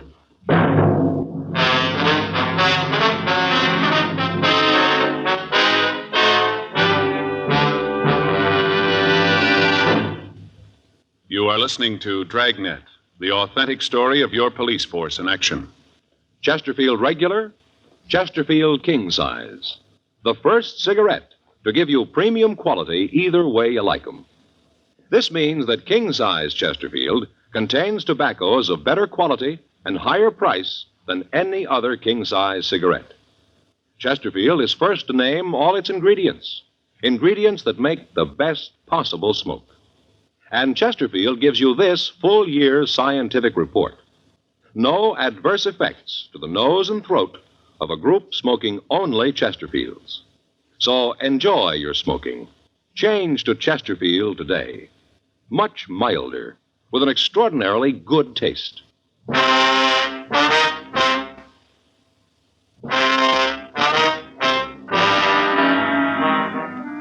9:30 a.m. We called the office, and 2 more teams of men came out to help us search the place. Hanson was not on the grounds of the hospital. In his room, we found several floor plan drawings of markets that had been robbed. The drawings showed the location of the manager's office and of the safe. Along with the drawings, we found several maps with roads marked on them leading back to the hospital. A stakeout was placed on the rest home in the event that the suspect returned, and Frank and I drove the doctor back downtown. We talked to him for an hour before he finally told us the story. He said that Hanson had come to him and offered him money to say that he was ill and to give him a room. The doctor went on to say that after he got started, he tried to get out of the deal, but that Hanson said he'd get his family if the doctor said anything about his activities to the police. Dr. Corby gave us the name of Hanson's accomplice, Marty Peterson. He said that he didn't know where Peterson lived, but that he usually came out a couple of times a week to see Hanson. We notified the stakeout to be on the lookout for Peterson, and then we booked Dr. Corby at the main jail. We ran the name Marty Peterson through R&I, but we got no make. We sent the name to George Brereton up at CII in Sacramento, and also to Washington. The kickback gave Peterson a record of 2 arrests of robbery and 1 for ADW in the East. It also gave the name of a sister who lived in Los Angeles. We checked with her, and she was able to tell us where Peterson lived. Thursday, October 30th. Frank and I drove out to his apartment.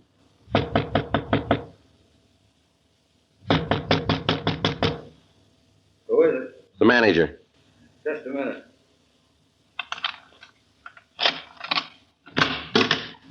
Yeah, what is it? You Marty Peterson? Yeah, what do you want? Police officers, you're under arrest. Come on, open up. Get out of here, you lousy fuzz.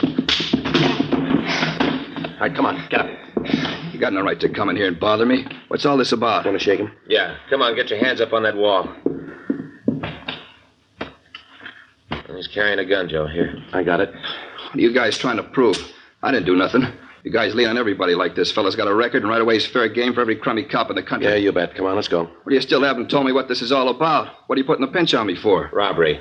Robbery? You're off your rocker. I'm out here on a vacation. I haven't done anything. You're an ex-con with a gun. That's a felony. And where's Barney Hanson? Who? Barney Hanson. Where is he? I don't know no Barney Hanson. Don't know what you're talking about. All right, let's come off it, Peterson. Now, where is he? Barney Hanson? Well, I might know who you're talking about. I know a fella by that name, but he's out in a hospital in the valley. Haven't seen him for a long time in a hospital out in the valley. Nice try, Peterson. Hanson checked out of the hospital. We got the doctor. He told us all about it. Now, where's Hanson? I don't know. Last I heard of him, he's out at that hospital. If he ain't there now, I don't know where he is. All right, let's go downtown. doctor copped out, huh? Yeah. Filled us in on the whole setup. How about the money? You find the money? No, we didn't find anything. You didn't find any dough at all? Not a bit. The crumb, the lousy crumb. He told me to be safe out there. They'd never shake a hospital. Not a dime, huh? No. Looks like he left you to stand for this. He probably took off with all the money. Probably never see him again. Yeah, we ain't gonna get away with it. No, sir, he ain't. Looks like he will. Oh, yeah, I'll tell you where he is.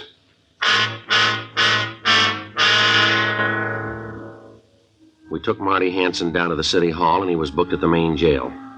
Before he was booked, he gave us the name and address of Hanson's girlfriend. Frank and I drove over and talked to her. She told us that she hadn't seen the suspect for several weeks. She said that she'd heard that Hanson had been running around with another girl. She also told us that she'd heard Hanson had bought a new car and was running around with a new bunch of friends. She said that she hadn't seen him since he got the new car, but that she'd heard it was a new Oldsmobile, and it was painted a fire engine red. We called the office and arranged for a stakeout on her apartment, and then we began to check out the Oldsmobile dealers in the Los Angeles area. 2 teams of men were assigned to help us in running down the list. It took us 2 days to talk to the dealers in town. Each of the dealers was shown a mugshot of Hanson. 2 days went by. Finally, we got an identification. A dealer out on Franklin in Hollywood reported that he'd sold a car to Hanson. However, when we checked the address he gave us, we found that Hanson had moved a week before and left no forwarding address. We got in touch with the Department of Motor Vehicles, and from them we got the address where they'd sent the pink slip. It was an apartment house out on Highland Avenue. Frank and I went out to check it out.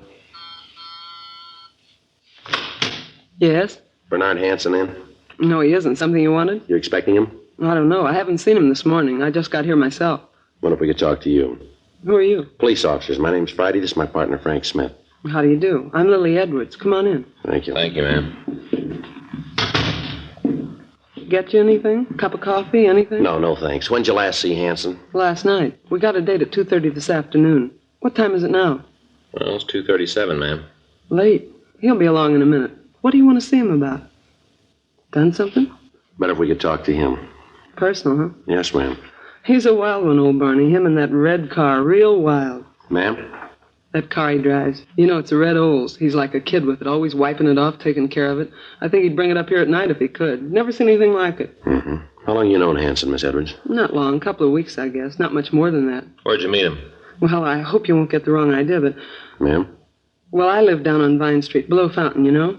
Yeah. Well, I usually have morning coffee at the drugstore, the big one on Vine.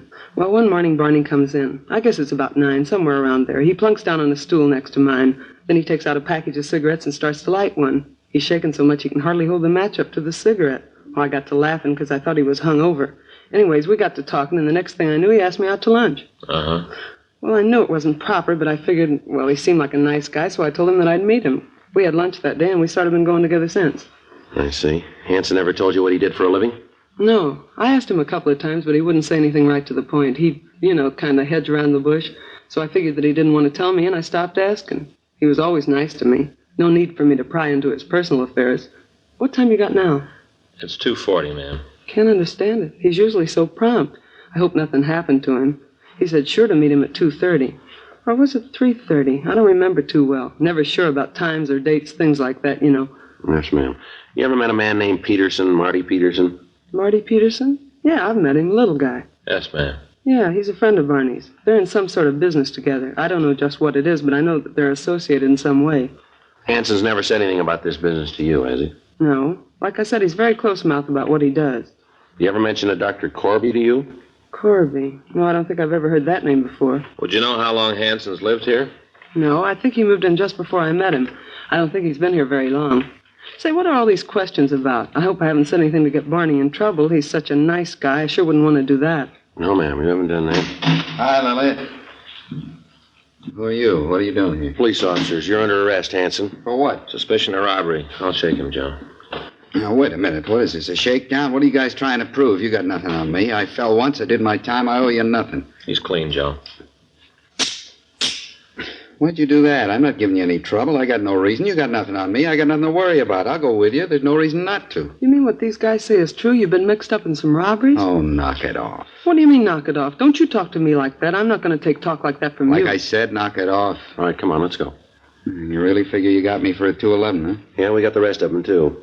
Peterson and the doc? That's right. I suppose they talked, huh? Yeah, they told us all about it. Sweet racket. Should have known it could only last so long. Should have figured that the longer I played against the house, the shorter my chances were. It is true, and you never told me. All this time, and you never told me you were a crook. Of all the rotten deals... Oh, shut up, will you? Always shooting off your big mouth. Listen, Barney Hanson, I told you before, don't you talk to me like that. I won't take it. You haven't got much choice now, have you, Lily? You know something, cop? What's that? Might be kind of pleasure to get into a nice, quiet jail. Get away from this dumb broad. She's the dumbest broad in the entire United States and Canada. Real pretty, but boy, she's stupid. Now, I told you, Barney Hanson, I'm not going to have you talk to me like that. Kid's a real shrew. Young, and she's a real shrew. Let's go. Glad to get away from her. All right, Barney Hanson, that does it. I'm through with you. I've had it. It's going to be a long time before I even talk to you. A long time. Yeah, well, you're right about that. Let's go.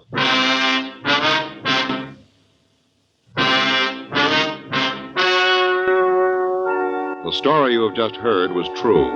The names were changed to protect the innocent. On February 4th, trial was held in Department 89, Superior Court of the State of California, in and for the County of Los Angeles. In a moment, the results of that trial. Now, here is our star, Jack Webb. Thank you, George Fenneman. Earlier tonight, George Fenneman gave you what I consider pretty strong evidence that Chesterfield is the cigarette you ought to be smoking. That's why I'd like you to try a pack of Chesterfields. I think you'll find they give you everything you want. A real good taste and Chesterfield mildness.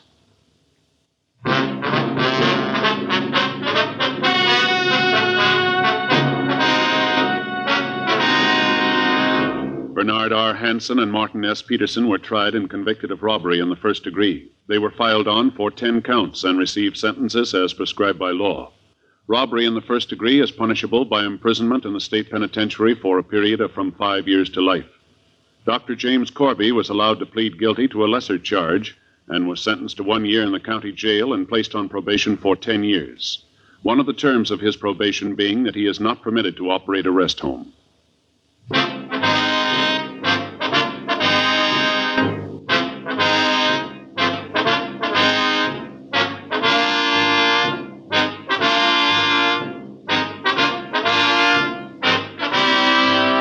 You have just heard Dragnet, a series of authentic cases from official files.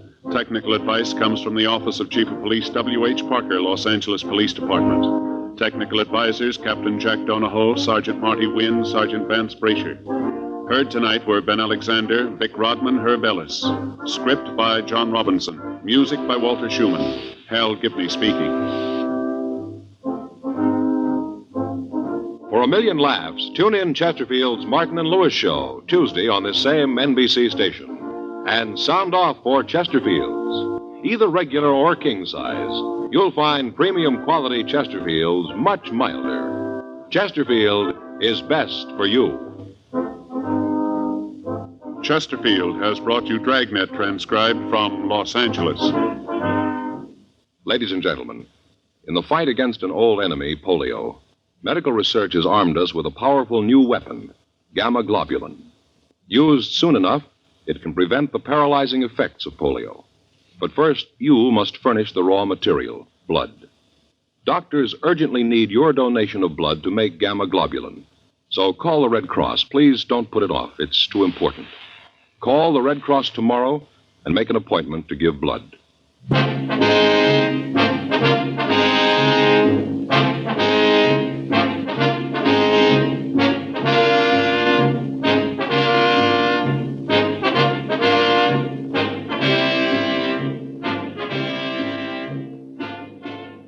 Jack Webb's career as a performer was varied.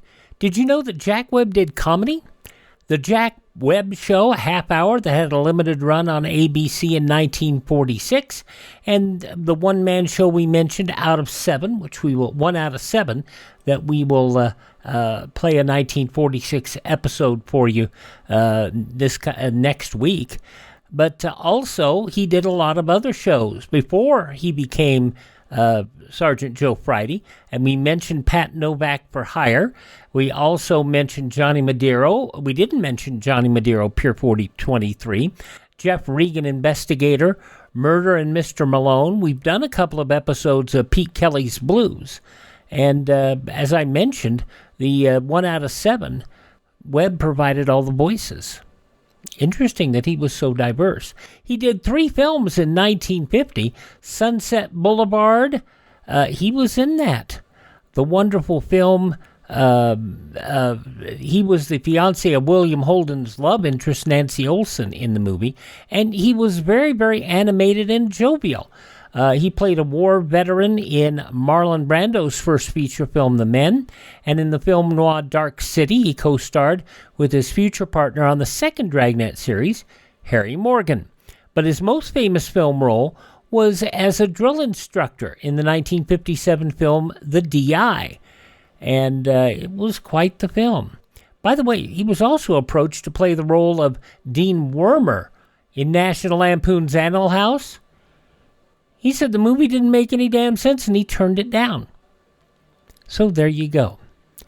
But then he created Dragnet, and that was it. I mean, it was amazing.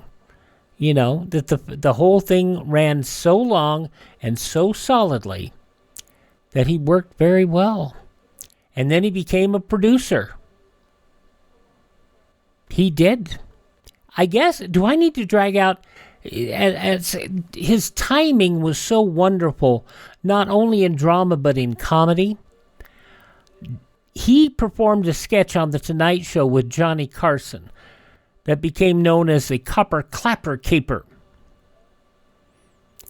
And it was just a hoot. It was just a hoot.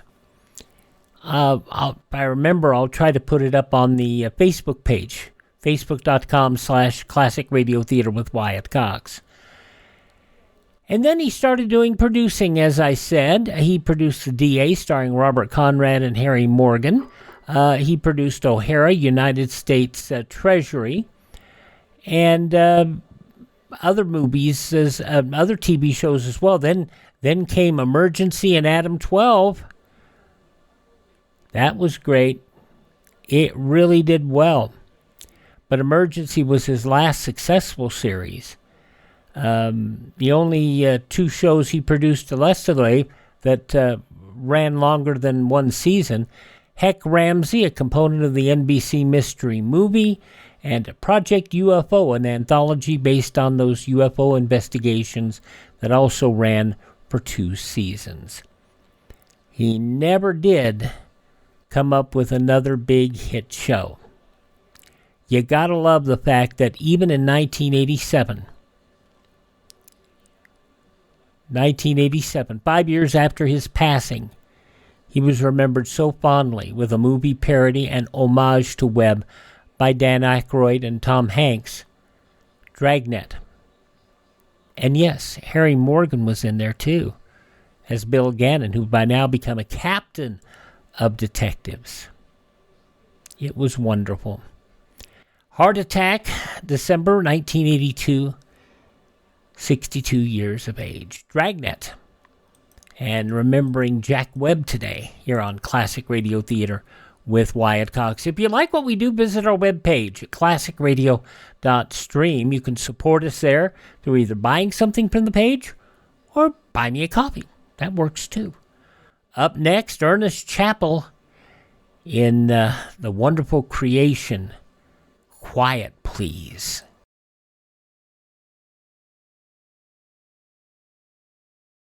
Americans have always been noted for their know-how. And you young men in search of a career, you can put this practical talent to excellent use in one of our nation's many engineering schools. At the present time, we need engineers.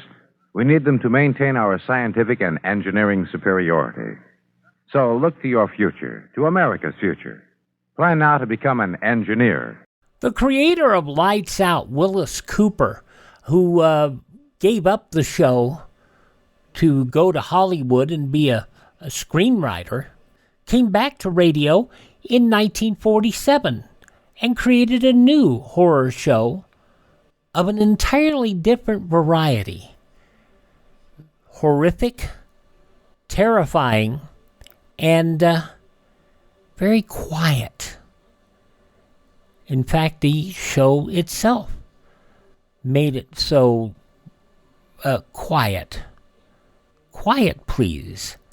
Fantasy and horror. Willis Cooper ran for 2 years between the Mutual Broadcasting System and ABC, 106 shows.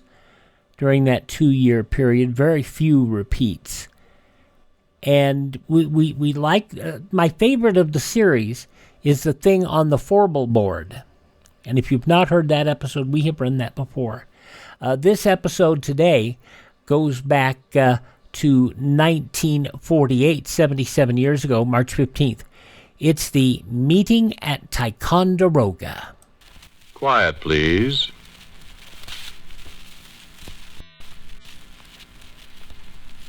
Quiet, please.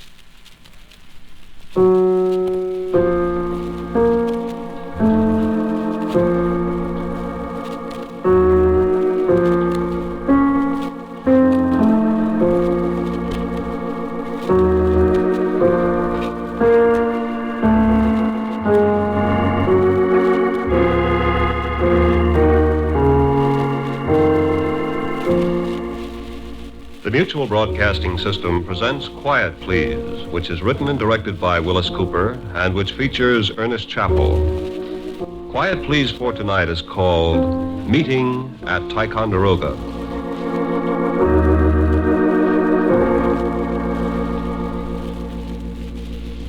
No, sir. They were not married.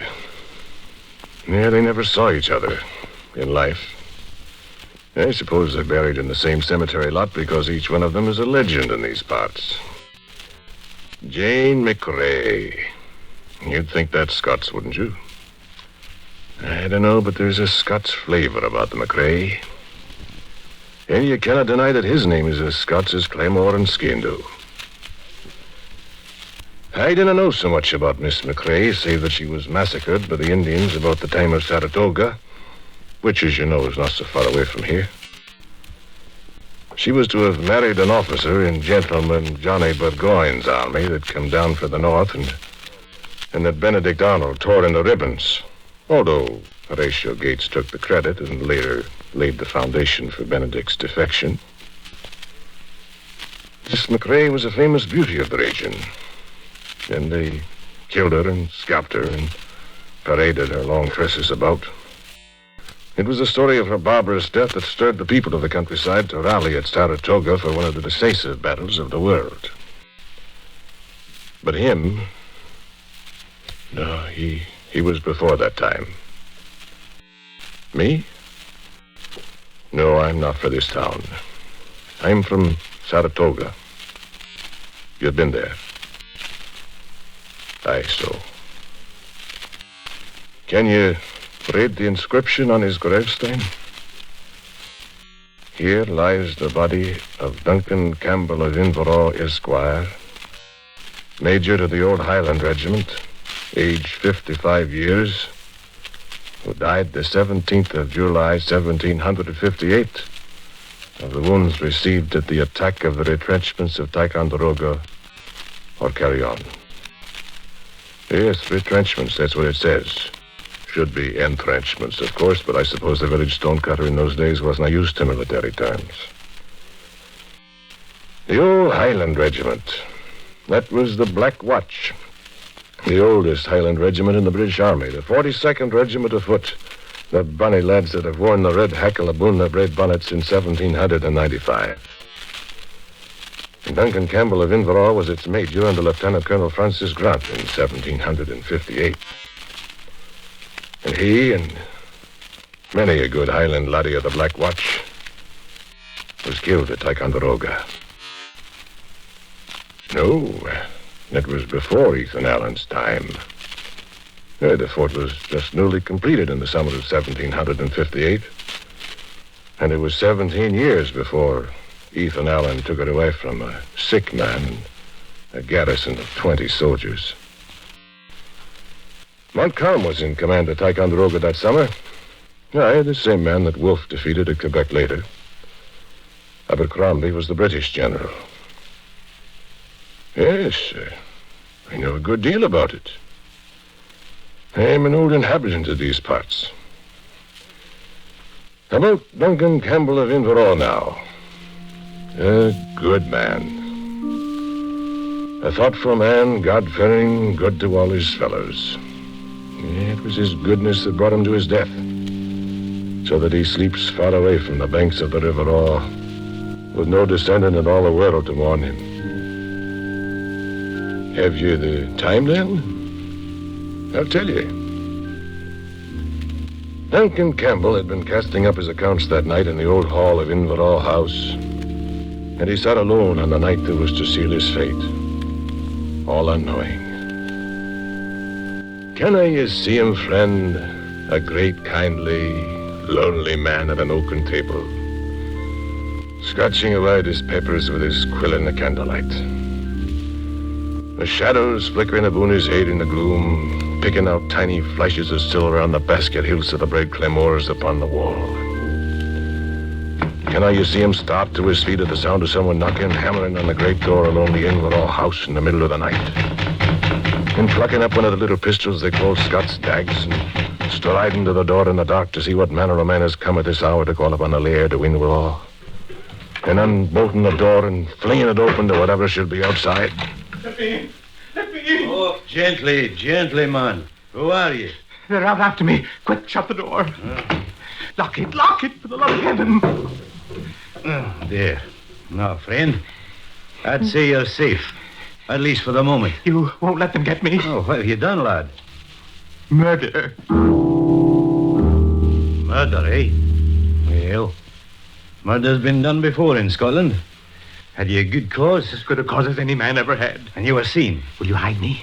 No man has ever claimed hospitality of me without receiving it. Will you hide me? Well, come with me.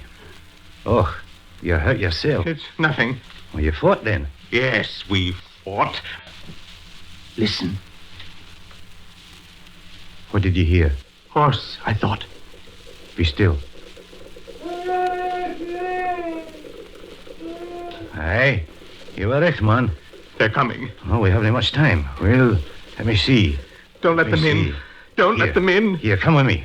They're coming here. They're coming here. Do you hear them? Aye, I hear them. But don't fuss yourself now. I'll pick your wasses. Nobody'll find you. What? I said I'll hide you. What do you mean? Nobody'll ever find me. Well, just what I said. Oh, you just meant hide me. Oh, what do you mean? Well, I thought. Man, did you think I meant I'd hide your body? A Campbell of Inverall has not yet been accused of treachery, man. I didn't mean it. They are coming here. Gang inside. What's this place? Oh, don't show your face at yon window. And sit you quiet here, and I'll come and fetch you something to eat when they're gone. You won't let them get me. I've given my word, man, and I don't like to hate duty by any man. I wouldn't turn you over to him. Swear it, then. Look, I'm not accustomed to swear such things. My word's good enough for my own folk. Should be good enough for you. No. Swear you'll keep me safe. There they are. Swear to me. Oh, well, then. I answer a fool according to his folly. I swear upon my dirk that I will never betray you to mortal man. There. Is that enough? Now, stay a while frae the window and frae the door.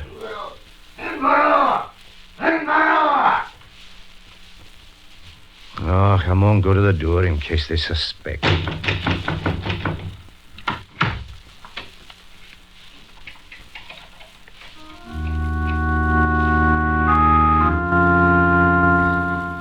And so on such a night, Duncan Campbell of Inverall drees his weird. Thus by his pride and his own honor, he draws his fate upon him, friend. For this nameless man who found sanctuary in the house of Inverall, this nameless slayer in the night, his is the hand of death. They who waited upon Duncan Campbell at midnight were kinsmen of his, and they were out upon the braes in the darkness searching the countryside for one who had slain a kinsman. The man who had murdered Donald Campbell, blood kin to the laird of Inverall. And the description of the murderer was that of the man who lay in the upper room and trembled at the sound of angry voices in the hall. Aye, hot tears started from the eyes of Duncan Campbell at the grisly news of his cousin's passing in hot blood, and the thought of his own impotence in the matter. I know in these latter days men make little of an oath. And besides, it is true that Duncan Campbell had good cause to break his solemn sworn word when he knew that he sheltered the red-handed murderer of Donald. But I have not seen the murderer. belike his heart shuddered at his words. His gorge rose that he must say them. I have said Duncan Campbell of Inverall was an honorable man, a man whose word was sacred, and whose oath was triply sacred. I have not seen the murderer. And the kinsman turned away into the night, satisfied. And the rising moon struck sharp glints on the naked broadswords as they mounted, and rode again. And Duncan Campbell returned again to the little upper room. They went away. You didn't tell them. Wish, man. I'll have speech with you now. And for the last time, you are no Scot, or you could not know how sacred is the bond between kinsmen. You could not know how it's my immemorial duty to take your life for the one you have taken, my cousin. No, don't kill me. You swore. Oh, peace. I swore, aye. And I could tear my tongue out for the words that I said. But you'll not die by my hand, nor because of any words I'll say. Oh, thank you. Oh, be still. At the first light of dawn, I'll take you away to the mountain where you can hide yourself until my cousins are sure you have escaped. No, let me stay here. I will not have my cousin's slayer in my house. They'll find me. They will not. I have sworn, and I will keep my oath. In the great master's room at Inverall stands an ancient canopied bed, and Duncan Campbell tossed sleepless upon it, until at last his tired body could hold out no more, and he slept. Then it seemed to him as he slept that he heard light footsteps approaching the door of his room from the balcony outside. And in the darkness his door opened, and a man came in. And for a long time there was no sound until Duncan Campbell raised himself upon his elbow and looked upon the face of his murdered cousin. And though the room was black dark, he could see the gouts of blood upon his cousin's plaidy. And at long last... Who's that? Inverall. Who's that? You know me, Inverall. Duncan, murder has been done. The blood of your kinsman has been shed. Aye, Donald. Shield not the murderer, Inverall.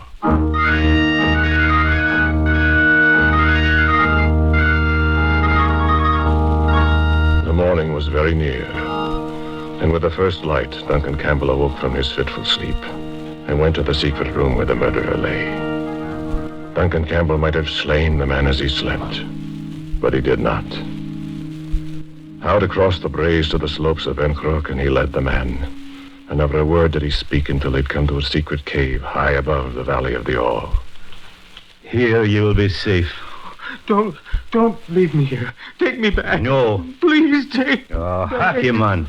Haki. Last night, one came to me in a dream. The man you murdered. Oh, no. And he spoke to me. Oh, no. And I know I'm in danger of my immortal soul. But you... For he knows I've hidden you. No. And he bade me shield not the murderer. No. Well, will you give yourself up? No, you swore. Aye. So, and I'll keep my oath.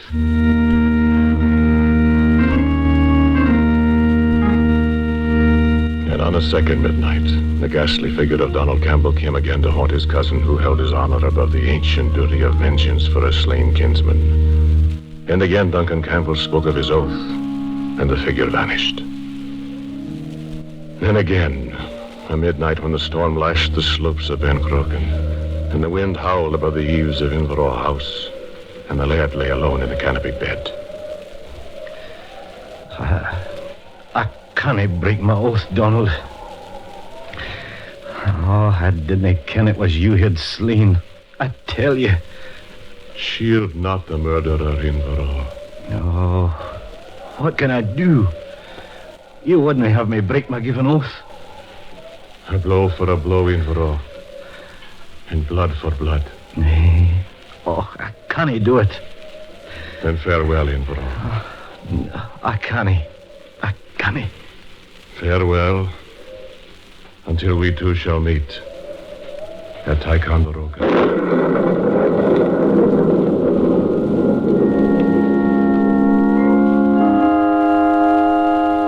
And on the morrow, in the brightness of the sun above the storm, Duncan Campbell climbed the slopes of Ben Cruachan again.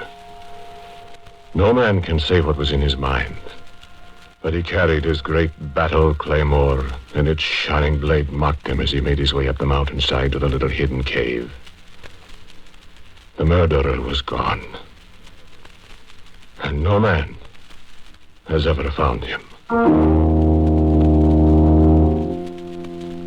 Yes, Ticonderoga was the name the ghost spoke to Duncan Campbell that night, more than 200 years ago. And Duncan Campbell, or any Scot for that matter, had ever heard that name before. For at that time, Ticonderoga was a name that only the Indians knew. And there was no fort there where the waters flow between Loch George and Loch Champlain. And mind you, it is clear that Duncan Campbell heard that name many years before any other white man in the whole world. It is written down in his handwriting long years before he came to America. About that time, 10 companies of Highlanders were banded together in a regiment to watch upon the braes. And the Earl of Crawford gave his name to the regiment. But soon they became known as the Black Watch, from the dark regimental tartan they wore, and wear to this day. And among the gentry that became members of the Black Watch was Duncan Campbell of Inverall.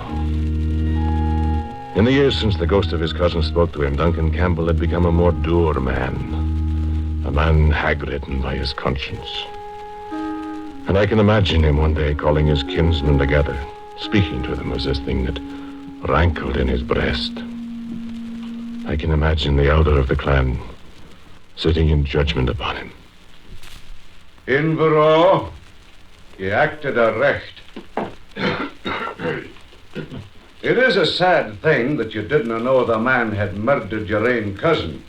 For gin you had, you'd have slain him yourself.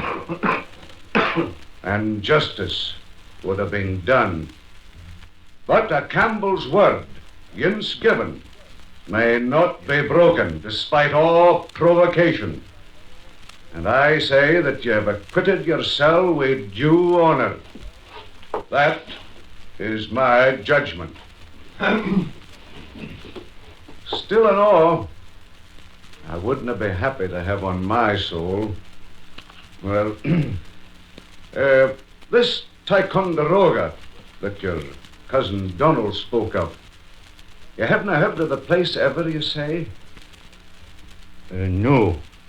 Ah, nor I. Well, is there such a place? Well, I dinna ken.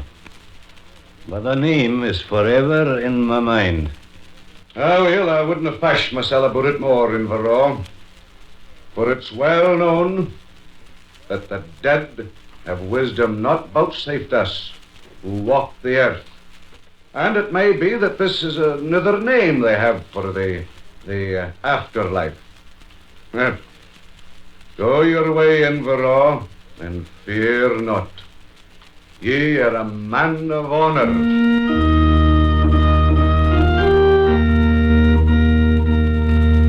So Duncan Campbell took some comfort from his elder's words. Slowly the name Ticonderoga faded out of his memory.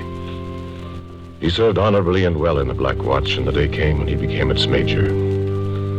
Major he was when the regiment sailed for the Americas to fight in what people call today the French and Indian War. Abercrombie commanded the British in the Provincials. They were in camp down at Albany, and they marched northward. It was a braw sight with the Black Watch in front, their pipers in the bright red Stuart tartan bravely skirling cock of the north. The white gaiters of 1,000 men swinging along beneath the dark cloud that was the 12-yard Black Watch plate. Northward they marched in the summertime, and the hearts of the country folk were gay, because this was the army that would end the depredations of the savage Indians and the fierce Frenchmen. And there was an evening in a village along the way when the men walked into the groups through the town, gawking at the strange customs of the colonials. Major Duncan Campbell himself walked along a flower-scented lane, and there was a young girl who spoke to him. Good evening to you, soldier. Why, good evening, my child. You're a Scotchman, aren't you? I'm not. Free the Black Watch. We never saw any Scotch before. Do all Scotch people wear dresses like that? Aye, most yes. Once they were forbid, but no more. They look strange on a man. Aye, well, we wouldn't feel at home in breeks, you can. What? What's your name, lassie? Ellen. Ellen, eh? Yeah. I've a lass at home that's about your own age. A daughter? Aye. Her name's Shaunid. I haven't seen her for a year. Is she pretty? Aye. Her hair's darker than yours. Does she wear a dress like you? Oh, no. In Scotland, girls wear skirts. But we're not savages, you can. We're glad you're here. Well, thank you, lassie. Will you be coming back this way? Coming back? After you take Ticonderoga.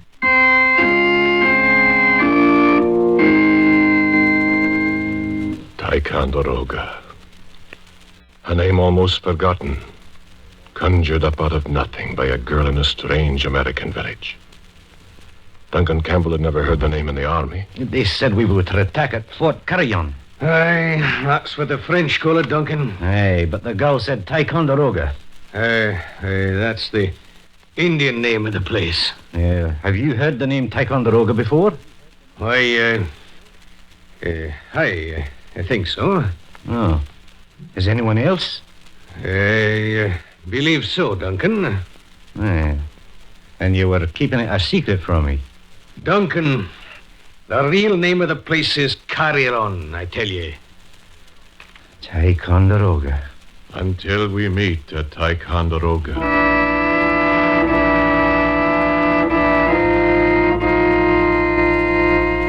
I wish you could have seen it, friend. More than 15,000 men loading into boats at Fort Edward on a summer's day.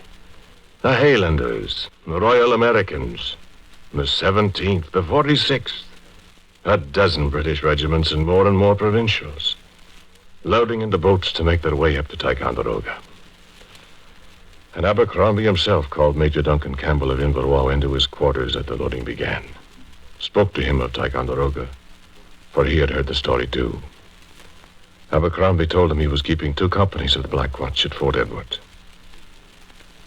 My duty is with my regiment, sir. Abercrombie told him he had heard the story.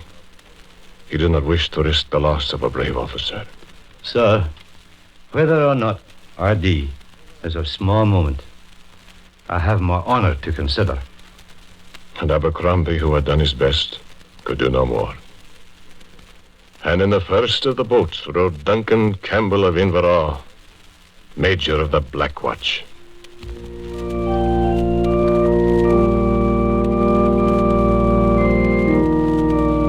There was a landing at the cove below Ticonderoga, and the British columns hacking their way through the forest. And there was the first brush with the Frenchmen and the death of a beloved officer, Brigadier General George Howe.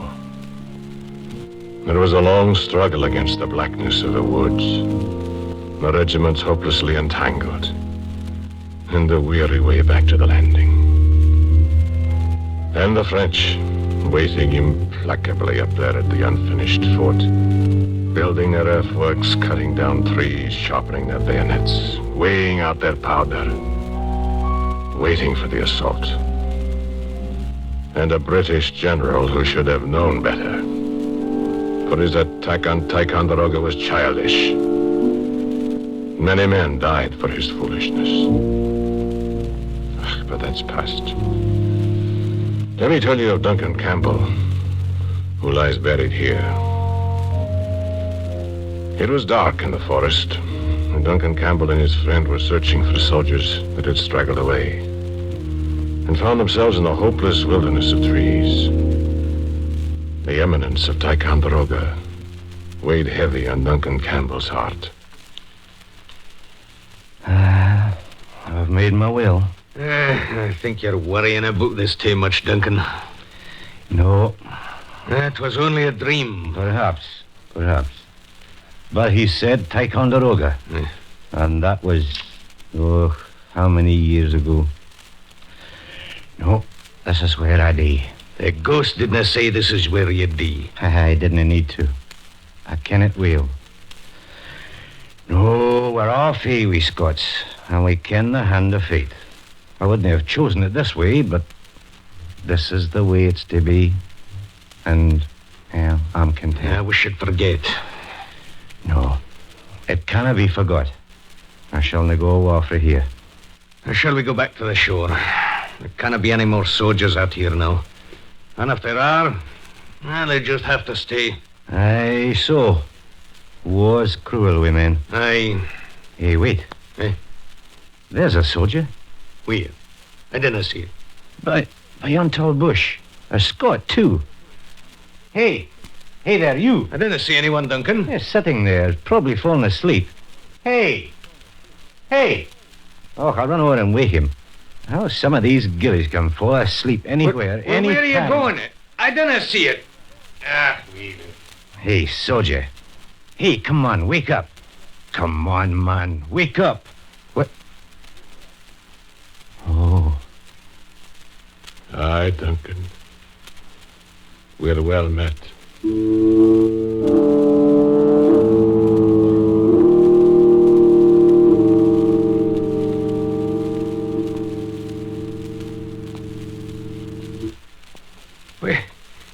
Where did you see this soldier, Duncan?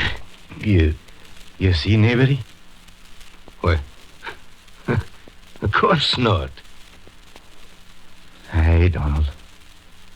We are well met.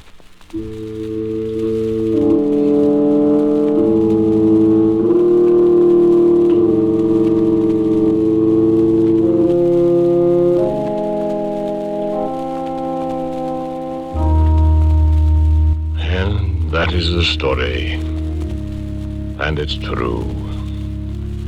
Here lies Duncan Campbell of Inverall, who died of wounds received at the attack on Ticonderoga. He was a good man, was Inverall. No, thank you. I must go back to Ticonderoga. Oh, I don't mind the walk. I'm used to it. I visit Duncan's grave every day. Have for years. My name?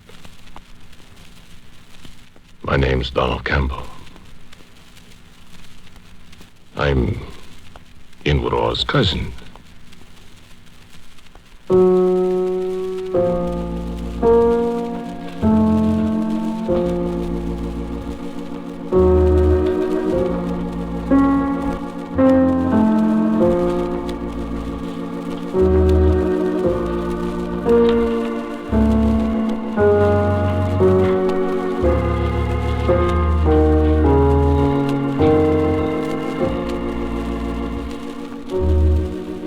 You have listened to Quiet Please, which is written and directed by Willis Cooper. The man who spoke to you was Ernest Chappell.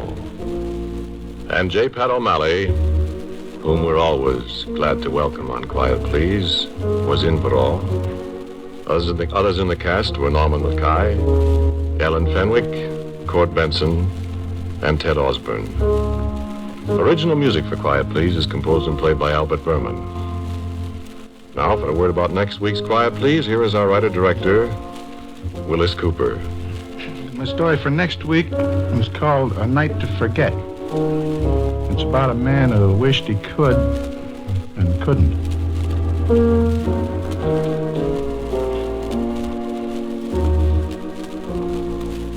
And so, until next week at the same time, I am quietly yours, Ernest Chappell.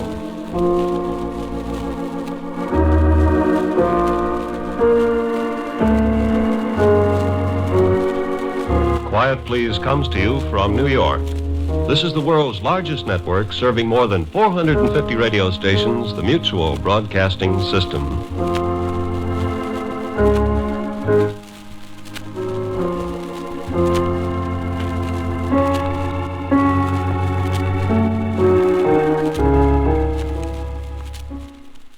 only real acting role that Ernest Chappell had of any note was Quiet Please. He was primarily an announcer.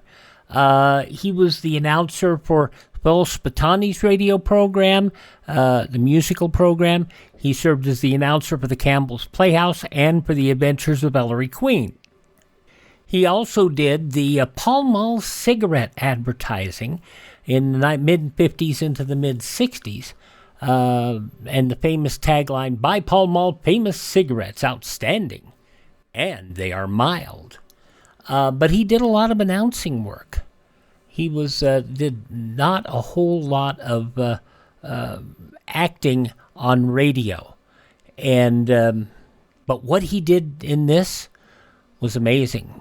He passed away in 1983 in North Palm Beach, Florida, at the age of 80. Ernest Chappell, Quiet Please, here on Classic Radio Theater with Wyatt Cox. Now, coming up next, we'll head out to the farm and see what's going on with David and Claudia.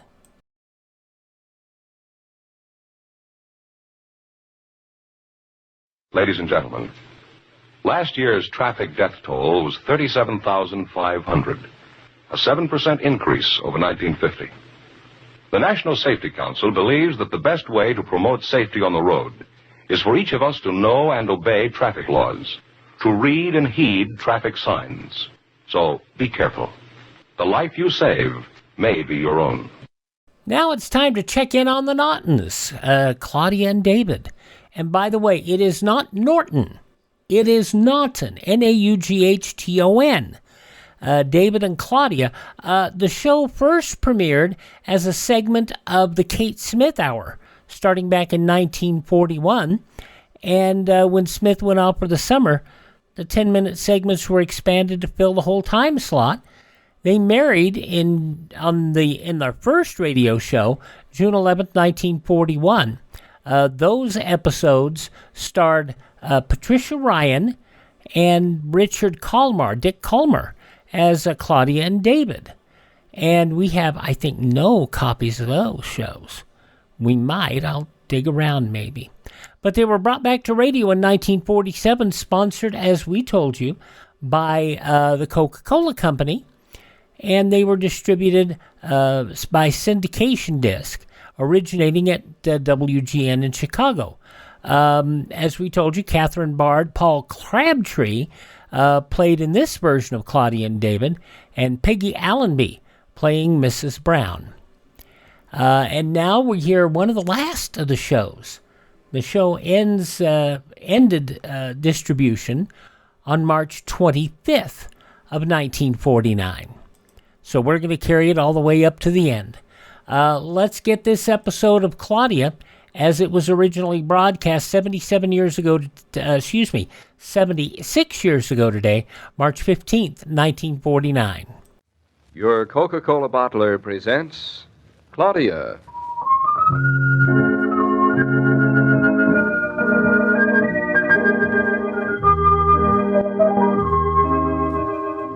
Claudia, based on the famous play and novels by Rose Franken. Brought to you transcribed Monday through Friday by your friendly neighbor who bottles Coca-Cola. Relax, and while you're listening, refresh yourself.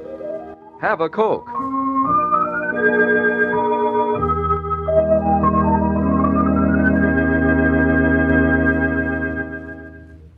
And now, Claudia.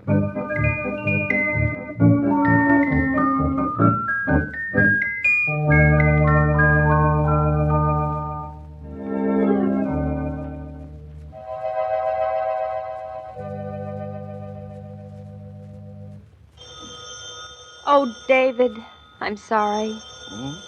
What are you apologizing for? Telephone rang. Everything was so quiet. Well, answer it. Get it over with. I think I went to all the trouble of making not a sound for a half an hour, and that telephone had to ring. Modern civilization. I'll get rid of it, David. Then you can work undisturbed again. Are you feeling all right? Yes, fine. Why? No reason much. Hello? Hello? Hello? What's the matter? They hung up. I heard a little click. They hung up. Whoever called probably realized it was the wrong number. But how could they realize it before they found out? It's queer. Say, what do you suppose happened? How do I know what happened? Well, you're always saying you're so smart. 34. See, I bet you I know what happened, David. Well, don't you want to know what happened? 36. I do not. Well, I'll tell you anyway. I bet you that whoever it was who called was interrupted, and then rather than waste the money telling me they were interrupted and would call later, they just hung up. Oh, what a brilliant analysis. You must be absolutely exhausted. Oh, you're so sweet when you want to get rid of me. 36. Well, don't you think that's what happened? Yes, I think that's what happened. Well, happens to me sometimes, so I think it happens to other people sometimes. 34. I just hope they don't call back and disturb you again. I knew it was too good to be true. 1/2 hour of perfect, beautiful, transcending silence. It couldn't last. Well, it lasted till the phone rang, and it will last again until the phone rings. Times 32. Goodbye. Goodbye. Have a nice trip.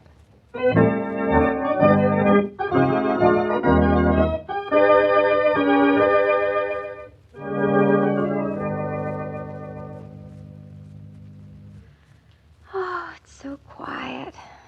What a bore. Read your book. I've been reading it for half an hour. 21. I guess I'll read the paper for a change. 21. David, are you going to have to work at night the rest of our life? I'll have to work the rest of this night if you don't shut up. I didn't say a word, except how quiet it was. That was the crack that crumbles a mountain. Oh, poof. You're so stuffy when you're being an architect. I'm glad I don't work in the same office with you. Pi r squared. All right, Stuffy. I will be quiet. Excuse me. What'd you say? Nothing. The paper rustled. I thought it would disturb you. Will you look at this sale? What a gorgeous milk pail for practically nothing. Say, David, just a second. Disturb yourself and look at this milk pail. Beautiful. It's the cheapest thing. Well, I don't know how they can afford to put a milk pail out at half price. Say, I wish the telephone would ring again. Who do you suppose it was who rang us? I am not interested. It makes me nervous not knowing. Is that all you're doing? Just sitting there drawing little lines? You look as if you were playing tic-tac-toe. Well, I'm not playing tit-tat-toe with myself. I'm designing a hospital garage. Looks like tic-tac-toe, all those little boxes. I thought you were figuring and adding. David, I don't see why you have to have such quiet, just drawing little lines. If you were dividing or multiplying, I could understand, but heavens, anybody can draw little lines and talk at the same time. Go away. You don't have to wiggle your nostrils at me. I'm going. I certainly don't like to talk to people who don't want to listen to me. Goodbye. Goodbye. Have a nice trip.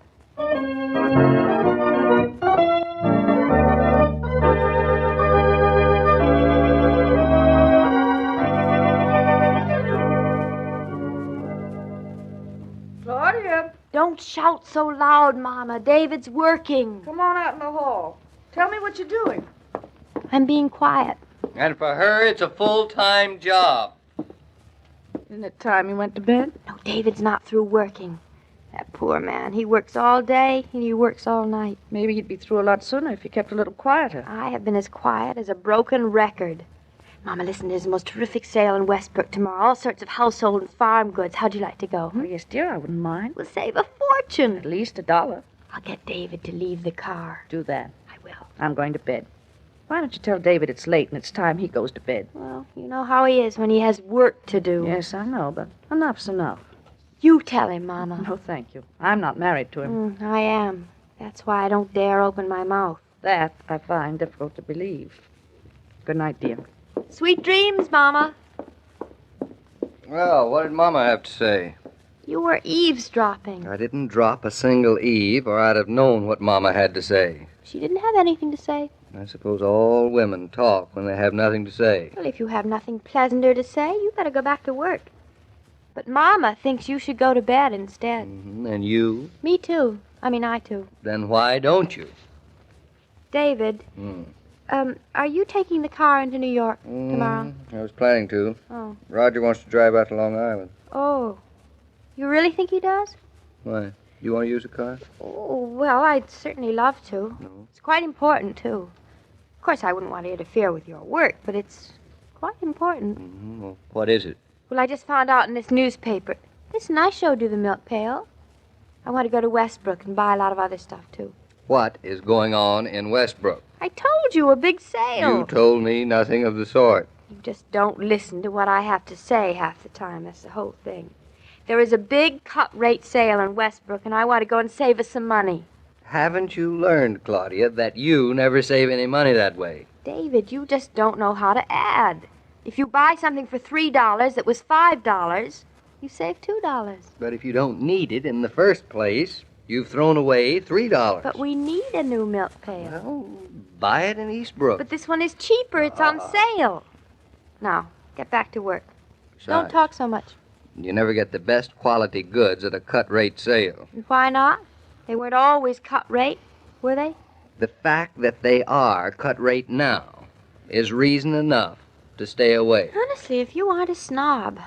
Snob? Listen, my good man. If it's a cut rate sale, I'm going to make the most of it, like everybody else. Claudia, don't you realize, with the money that you spend on gas, the wear on the tires, the depreciation of the car due to the mileage, that all of that costs more than what you save on the cut-rate milk pail. But I'm not only going to buy a milk pail, Dave. Oh. I'm going to buy other things, too. Spread that money over all the things I'm going to buy, and then I save even more than if I were only going to buy a milk pail. Do you follow me? Frankly, no. Well, it's very simple. Now, look, dear. That's all right. I'll take your word for it. Good. Then, can I have the car? Mama's coming with me, so I have to drive carefully. You know how nervous she gets. Well, I wish you hadn't told me. Now I'll have to worry about both of you. Does, that mean I can have the car? Yes, you can have the car. What about Long Island? Oh, we can use Roger's car, I suppose. You, sure you don't mind? No, I don't mind anything anymore. Now, let me think about the things I'll need. Is there anything you need, David? Yes. You see? I knew there would be. What? Silence. Is that all? Oh, that's cheap. Cheap? It seems to me that it's the most expensive commodity in the house at this moment. Anybody can have silence. Anybody can get it. It's nothing to make such a fuss about. Now, you go back to your work, David, or we'll never go to bed. Goodbye. Goodbye. Have a nice trip.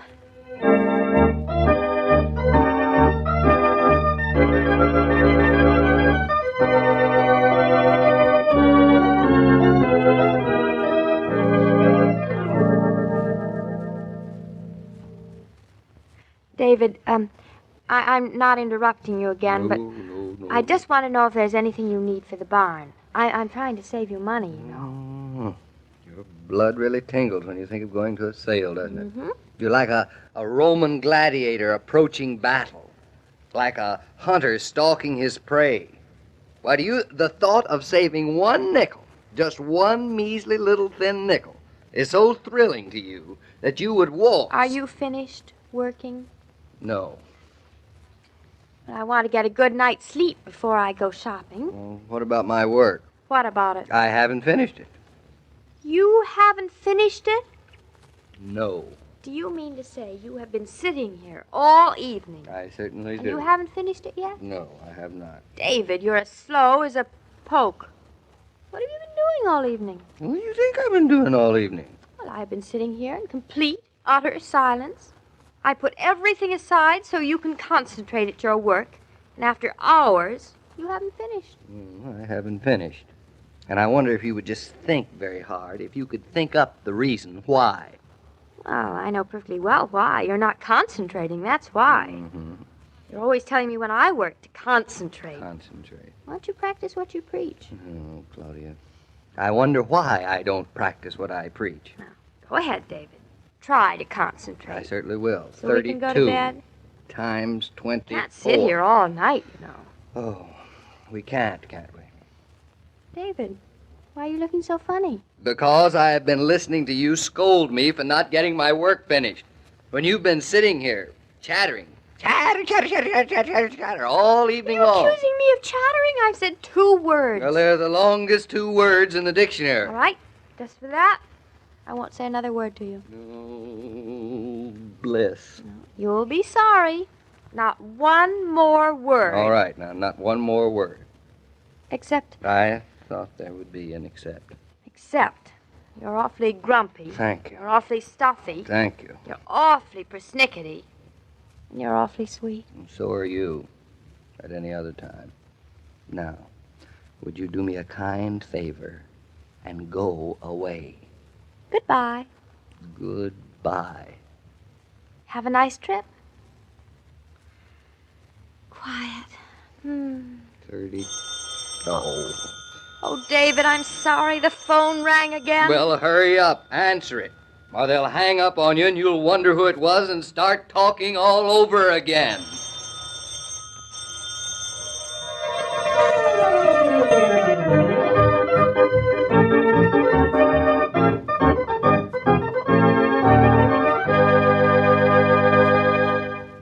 This broadcast of Claudia was supervised and directed by William Brown Maloney.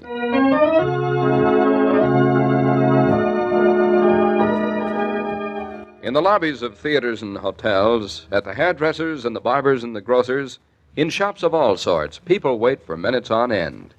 But you'll notice that they wait with a good deal more patience when there's a Coca-Cola cooler handy. For sparkling, delicious, ice-cold Coke permits folks to wait refreshed.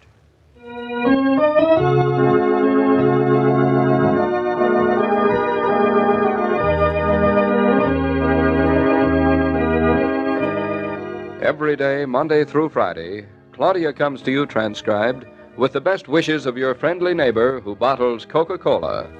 So listen again tomorrow at the same time. And now this is Joe King saying au revoir. And remember, whoever you are, whatever you do, wherever you may be, when you think of refreshment, think of Coca-Cola.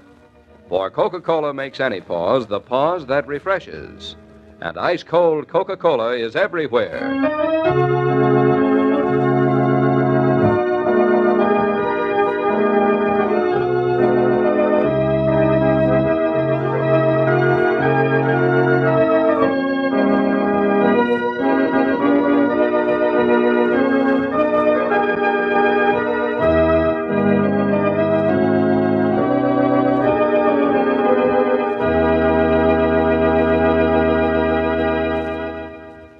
"76 years ago, March 15th, 1949, Claudia here on Classic Radio Theater with Wyatt Cox. Coming up tomorrow, comedy with The Life of Riley, Jack Benny, Fibber McGee and Molly, and Amos and Andy for Sunday. On Monday, we'll have George Burns and Gracie Allen, A Day in the Life of Dennis Day, an hour with Fred Allen and Claudia. And then on Tuesday, we get back to the weird stuff with an episode of The Sealed Book and The Hand of Death. Dick Calmer as Boston Blackie from 1947. Dangerous Assignment. And then an episode of I Was a Communist for the FBI. That's Tuesday. Wednesday, more crime with Gangbusters, Calling All Cars, an episode of Escape, The Finger of Doom, and Frank Merriwell. The Adventures of Frank Merriwell. I enjoy those shows. They're nice and calm and very nostalgic, before nostalgia was the real big thing, you know. That was 1949. Coming up Thursday, we'll have an episode of the Bob Hope Show, another hour with Fred Allen, and a quiz show, True or False. This is a fun little game show back in the day. And then we'll wrap up the week with episodes of Fibber McGee and Molly, Dean Martin and Jerry Lewis, Jack Benny, and Ozzie and Harriet. That's all coming up this week here on Classic Radio Theater with Wyatt Cox. And we hope you'll join us anytime at our webpage, classicradio.stream. Thanks so much for joining us here on this episode of Classic Radio Theater. I'm Wyatt Cox.